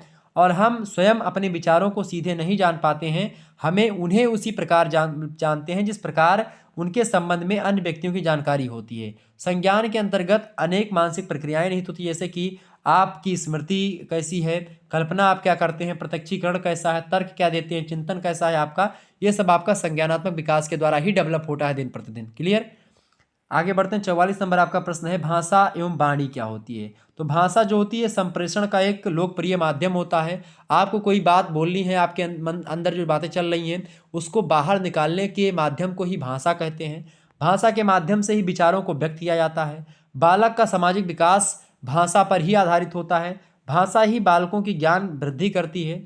यह विकासात्मक क्रियाओं के लिए भी आवश्यक मानी जाती है, और इसके द्वारा हम अपनी आवश्यकताओं और इच्छाओं को व्यक्त करते हैं। जो भी हमारी आवश्यकताएं हैं, जो भी हमारी इच्छाएं हैं, उसको हम बोल करके ही तो बता सकते हैं। भाषा के द्वारा ही तो लोगों तक बता सकते हैं कि हमारी क्या इच्छा है। वाणी क्या होती? तो वाणी एक प्रकार की भाषा ही होती है, जिससे ध्वनि अथवा शब्दों के माध्यम से अर्थ स्पष्ट किया जाता है। बालक के द्वारा उच्चरित हर ध्वनि वाणी के अंतर्गत नहीं आती है जब वह स्नायु पेशी तंत्र का नियंत्रण विकसित नहीं करता है, जिससे कि स्पष्ट एवं ध्वनि मतलब नियंत्रित ध्वनि उत्पन्न हो सके, उसे शाब्दिक उच्चारण केवल ध्वनि मात्र कहते हैं, जिन्हें वाणी नहीं कहा जा सकता है। जिन शब्दों का उच्चारण बालक करता है उसका आशय उसे ज्ञात होना चाहिए कि जिन वस्तुओं हेतु शब्दों का उच्चारण किया गया है उनसे संबंध स्थापित करने की योग्यता होनी चाहिए। यानी अगर बच्चे ने कहा है कोई बात तो स्पष्ट हो कि भाई क्या कहना चाह रहा है, तो वो आपकी वाणी हो जाएगी। क्लियर। आगे बढ़ते हैं। 45 नंबर आप क्वेश्चंस देखेंगे। 45 नंबर आपका प्रश्न है ICMR के अनुसार, ठीक है, क्रियाशीलता के आधार पर कितने कैलोरी की आवश्यकता होती। क्रियाशीलता, अगर मान लेते हैं कोई व्यक्ति कम काम करता है तो उसके लिए क्या, कोई व्यक्ति सामान्य काम करता है उसके लिए, और कोई व्यक्ति ज़्यादा काम करता है तो उसके लिए अलग अलग फिक्स किया गया कैलोरी की आवश्यकता। जैसे मान लेते हैं कोई व्यक्ति कम क्रियाशील है, ऑफिस में बैठने का केवल काम करता है, कुछ काम नहीं करता है, तो उसको 1875 जो है कैलोरी की आवश्यकता होती है एक दिन में स्त्रियों को, और 2425 कैलोरी एक दिन में पुरुषों को आवश्यकता होती है जो कम काम करने वाले हैं जनरली। सामान्य क्रियाशील से प्रोफेसर्स हो गए, ठीक है, और डॉक्टर हो गए, या टीचर हो गए, या अन्य और भी जो है पेशे वाले लोग हैं जिनको ज़्यादा मेहनत नहीं करनी पड़ती, लेकिन हाँ मेहनत पड़ती है उनको भी, तो उनके लिए खास करके 2225 जो है कैलोरी महिलाओं के लिए, और 2875 कैलोरी जो है एक दिन में पुरुषों की आवश्यकता होती है ICMR के अनुसार। और जो अत्यधिक काम करते हैं जैसे खेतों में मजदूर कुदाल चलाते हैं या खेतों में मजदूर काम करते हैं, उनके लिए 2925 कैलोरी एक दिन में चाहिए महिलाओं को, जो महिलाएं मजदूर हैं उनके लिए, और 3800 किलो कैलोरी लगभग चाहिए पुरुषों के लिए। ठीक है, तो पुरुषों को 3800 किलो कैलोरी एक दिन में चाहिए, और अत्यधिक क्रियाशील व्यक्तियों के लिए खासकर महिलाओं को 2925 किलो कैलोरी की आवश्यकता होती है। तो इस प्रकार से ICMR ने बताया, तो ये बात ध्यान रखिएगा, आपसे प्रश्न पूछ सकता है। 26 नंबर आप प्रश्न देखेंगे। 26 नंबर प्रश्न है, गर्भावस्था में कैलोरी तथा प्रोटीन की कितनी मात्रा बढ़ाई जाती है। यानी कि कोई स्त्री जो कि सामान्य अवस्था में है तो वो कितना जो है प्रोटीन लेती है, कितनी कैलोरी की आवश्यकता उसको सामान्य अवस्था में होती है, उससे कितनी अधिक मात्रा में उसको लेनी चाहिए। जैसे मान लेते हैं कैलोरी जो सामान्य लेती थी महिलाएं, अगर गर्भावस्था में है तो 300 कैलोरी बढ़ा देनी चाहिए उसमें। ठीक है, 300 कैलोरी अगर बढ़ा करके वो ऊर्जा ले, मतलब की कैलोरी उनको मिलेगी, तो गर्भावस्था की सारी रिक्वायर्ड उनकी पूरी हो जाएंगी। क्लियर। और प्रोटीन लगभग 15 ग्राम एक दिन में बढ़ाना चाहिए। ठीक है, 300 किलो कैलोरी ऊर्जा एक दिन में अतिरिक्त देनी चाहिए गर्भावस्था की महिलाओं को, और प्रोटीन्स की मात्रा में 15 ग्राम की वृद्धि कर देनी चाहिए एक दिन के जो है प्रोटीन में। ठीक है, महिलाओं के लिए ICMR के द्वारा। 47 नंबर आप प्रश्न देखेंगे। ये सब प्रश्न आपकी परीक्षा की दृष्टि से महत्वपूर्ण है। धात्री अवस्था, धात्री अवस्था माने होता है जो महिलाएं दूध पिलाती हैं उनकी महिलाओं के लिए। धात्री अवस्था में कैलोरी और प्रोटीन की मात्रा बताएं। तो कैलोरी की बात किया तो जो 6 से 6 जो है 0 से 6 महीना में जब महिलाएं यानी बच्चा पैदा हुआ उसके 6 महीने तक जो है लगभग 550 कैलोरी ऊर्जा, मतलब जो कैलोरी होती है ये एक दिन में ज़्यादा देनी चाहिए, अतिरिक्त मात्रा। ठीक है, ये मात्रा बढ़ा देनी चाहिए। इसके अलावा जब 6 से 12 यानी कि महीने में 6 से 12 महीने में खासकर जब 6 महीना बीत जाए उसके बाद में आप 400 कैलोरी देंगे तो भी काम चल जाएगा। तो ये हो गया। ठीक है, शुरुआती 6 महीनों में 500 कैलोरी एक दिन में चाहिए अतिरिक्त मात्रा, और जो है जो लास्ट के 6 महीने आपके एक साल में वो 400 कैलोरी भी चला देंगे, काम तो चल जाएगा, किलो कैलोरी ऊर्जा देंगे। ठीक है, ये चीज़। प्रोटीन की बात की है तो शुरुआती 6 महीनों में महिलाओं को खास करके धात्री अवस्था में दूध पिलाने वाली महिलाओं को 25 ग्राम एक दिन में जो है प्रोटीन की मात्रा बढ़ा देनी चाहिए, और जो है लास्ट के जो 6 महीने हैं आपके उसमें 18 ग्राम जो है एक दिन में प्रोटीन की जो है मात्रा अतिरिक्त देनी चाहिए। तो ये चीज़ें आप ध्यान रखेंगे। क्लियर। 48 नंबर आप प्रश्न देखेंगे। कैलोरी की परिभाषा दीजिए। कैलोरी क्या है। तो एक कैलोरी का अर्थ उस ऊर्जा से होता है जो कि 1 किलोग्राम पानी का तापक्रम 1 डिग्री सेल्सियस बढ़ा देती है। इसे कैपिटल C से प्रदर्शित करते हैं। कैलोरी ऊर्जा नापने की एक इकाई होती है कैलोरी। ठीक है, ऊर्जा को मापा जाता है कैलोरी में। क्लियर। आगे बढ़ते हैं। इसको किलो कैलोरी भी कहते हैं, इसको C भी कहते हैं, और KCAL भी कहते हैं, इसको किलो कैलोरी। ठीक है, ये भी कहते हैं। क्लियर। 49 नंबर आपका प्रश्न है, एक्टोपिक गर्भावस्था क्या है। एक्टोपिक गर्भावस्था क्या है भाई। तो विरेचन के बाद जब शिशु का विकास गर्भाशय में ना होकर के फैलोपियन ट्यूब में होने लगता है तो इसको एक्टोपिक गर्भावस्था कहते हैं। एक्टोपिक गर्भावस्था कब कहते हैं, जब विकास गर्भाशय में नहीं होता है, फैलोपियन ट्यूब में होता है, तो उस अवस्था को खास करके एक्टोपिक गर्भावस्था कहते हैं। इससे क्या होता है, फैलोपियन ट्यूब कटने का डर भी बना रहता है। क्लियर, आगे बढ़ते हैं। 50 नंबर आपका प्रश्न है, पूर्व बाल्यावस्था में या पूर्व बाल्यावस्था के विकासात्मक कार्य बताइए। तो विकासात्मक कार्य के बारे में बताते हुए हाइबिंग हस्ट कहते हैं कि पूर्व बाल्यावस्था के विकासात्मक कार्य किस प्रकार से हैं, उसको बताते हुए कहते हैं कि चलना सीखता है बच्चा, ये पूर्व बाल्यावस्था का कार्य है विकासात्मक। दूसरा कार्य, ठोस भोज्य पदार्थों को ग्रहण करना सीखता है बच्चा, ये भी विकासात्मक कार्य है पूर्व बाल्यावस्था का। भाषा को सीखता धीरे धीरे, ये भी विकासात्मक कार्य है खास करके पूर्व बाल्यावस्था का। मलमूत्र पर नियंत्रण रखता है, नहीं तो बच्चे आप देखते हैं कि उनका कब मलमूत्र त्याग हो जाता है उनको भी पता नहीं चलता है, वो नियंत्रण नहीं रख पाते हैं। लेकिन जब पूर्व बाल्यावस्था होती है तो उसमें बच्चा एक प्रकार से जब उसको मलमूत्र करना होता है तो वो बताता है कि भाई ये लगा हुआ है हमको, ऐसा बोलता है, बताता है, संकेत देता है। क्लियर, आगे बढ़ते हैं। और इसके अलावा पांचवा जो है विकासात्मक कार्य जो होता है खास करके पूर्व बाल्यावस्था में, माता पिता, भाई बहन और अन्य व्यक्तियों के साथ संवेगात्मक संबंध बनाना, वो बहुत सारे प्रश्न भी पूछता है इसी दौरान। अगला प्रश्न आप देखते हैं 51 नंबर प्रश्न है, संवेगात्मक संतुलन प्राप्त करने के तरीके बताइए। तो संवेगात्मक संतुलन प्राप्त करने के तरीके कई सारे हैं। पहला तो है आपका दमन, दूसरा है शोधन, तीसरा है अध्याय मतलब कि जो है अध्यवसाय, और तीसरा है आपका चौथा है रेचन, जो है पांचवा है स्वतंत्र अभिव्यक्ति, और अगला है आपका मार्ग अंतरिक्षण। ये सब संवेगात्मक संतुलन प्राप्त करने के तरीके हैं। अगर कोई मान लेते हैं संवेगात्मक संतुलन नहीं बना पा रहा बच्चा, तो उसका आप उस संवेगों का दमन कर सकते हैं, उसका शोधन कर सकते हैं कि इसका आगे चल करके क्या फ़ायदा मिलेगा। ठीक है, कई सारी चीज़ें कर सकते हैं। आगे बढ़ते हैं, उसको स्वतंत्र भी छोड़ सकते हैं, उसका मार्ग परिवर्तित कर सकते हैं। क्या कोई काम कर रहा है वो गलत लग रहा है आपको, तो उसका मार्ग भी आप डाइवर्ट कर सकते हैं। तो ये सब होता है। अगला प्रश्न आपका 52 नंबर, विकास से आप क्या समझते हैं। तो विकास से आप क्या समझती हैं या क्या समझते हैं बताएं भाई। तो विकास, अच्छा मैं भाई बोल रहा हूँ, इसका मतलब जो बहनें हमारी उनके लिए भी जो है भाई शब्द ही निकल जा रहा है, तो आप समझ जाइएगा, थोड़ा सा मैनेज कर लीजिएगा उसको। तो विकास एक निरंतर चलने वाली क्या होती है, एक प्रक्रिया होती है जो गर्भावस्था से लेकर के मृत्यु तक अविराम चलती रहती है। जब बच्चा का एक प्रकार से जन्म भी नहीं हुआ होता है, उससे पहले यानी गर्भावस्था के दौरान से ही लेकर के उस बच्चे का विकास होता है, और जब तक बच्चा मर नहीं जाता है तब तक उसका विकास होता ही रहता है। यानी कुल मिलाकर के व्यक्ति का जन्म से पहले से लेकर के मृत्यु तक उसका विकास ही होता है।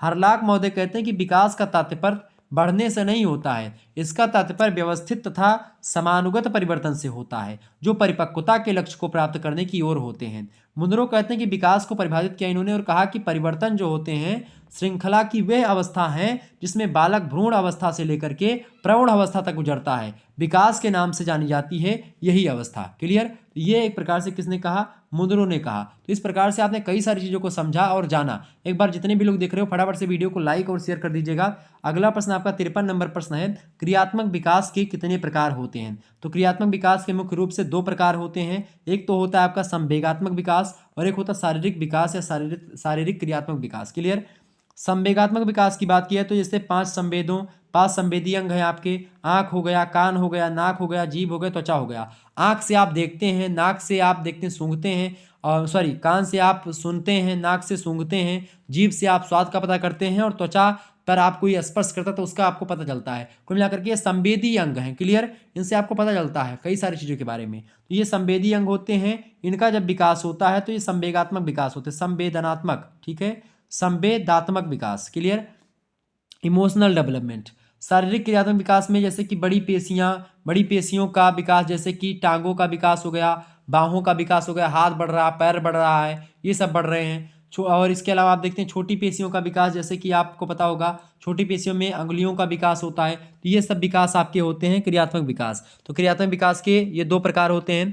क्रियात्मक विकास की बात की तो इसका महत्व भी है, क्योंकि शारीरिक विकास की पूर्णता हेतु क्रियात्मक विकास का बहुत महत्वपूर्ण योगदान होता है, और मानसिक विकास में क्रियात्मक विकास सहयोगी भूमिका निभाता है। सामाजिक विकास का श्रेय तथा उसमें समायोजन में भी आप देखते हैं क्रियात्मक विकास की एक महत्वपूर्ण भूमिका होती है, महत्वपूर्ण स्थान होता है। इसके अलावा संवेगात्मक विकास आप देखते हैं, संवेगात्मक व्यवहार के निर्धारण में भी क्रियात्मक विकास की महत्वपूर्ण भूमिका होती है। यहाँ तक कि खेल कूद में, मनोरंजन, आमोद प्रमोद में, इन सभी का महत्व आप देखते हैं क्रियात्मक विकास का लक्षित होता है। इसके अलावा क्रियात्मक विकास से व्यावसायिक सफलता भी जुड़ी हुई होती है। तो कई सारी चीज़ें हैं जो कि क्रियात्मक विकास के बारे में मैंने आपको बता दी। इस प्रकार से आपका यह महासंग्राम वीडियो लगभग समाप्त होता है। आपने विस्तार से हर एक पॉइंट को समझा।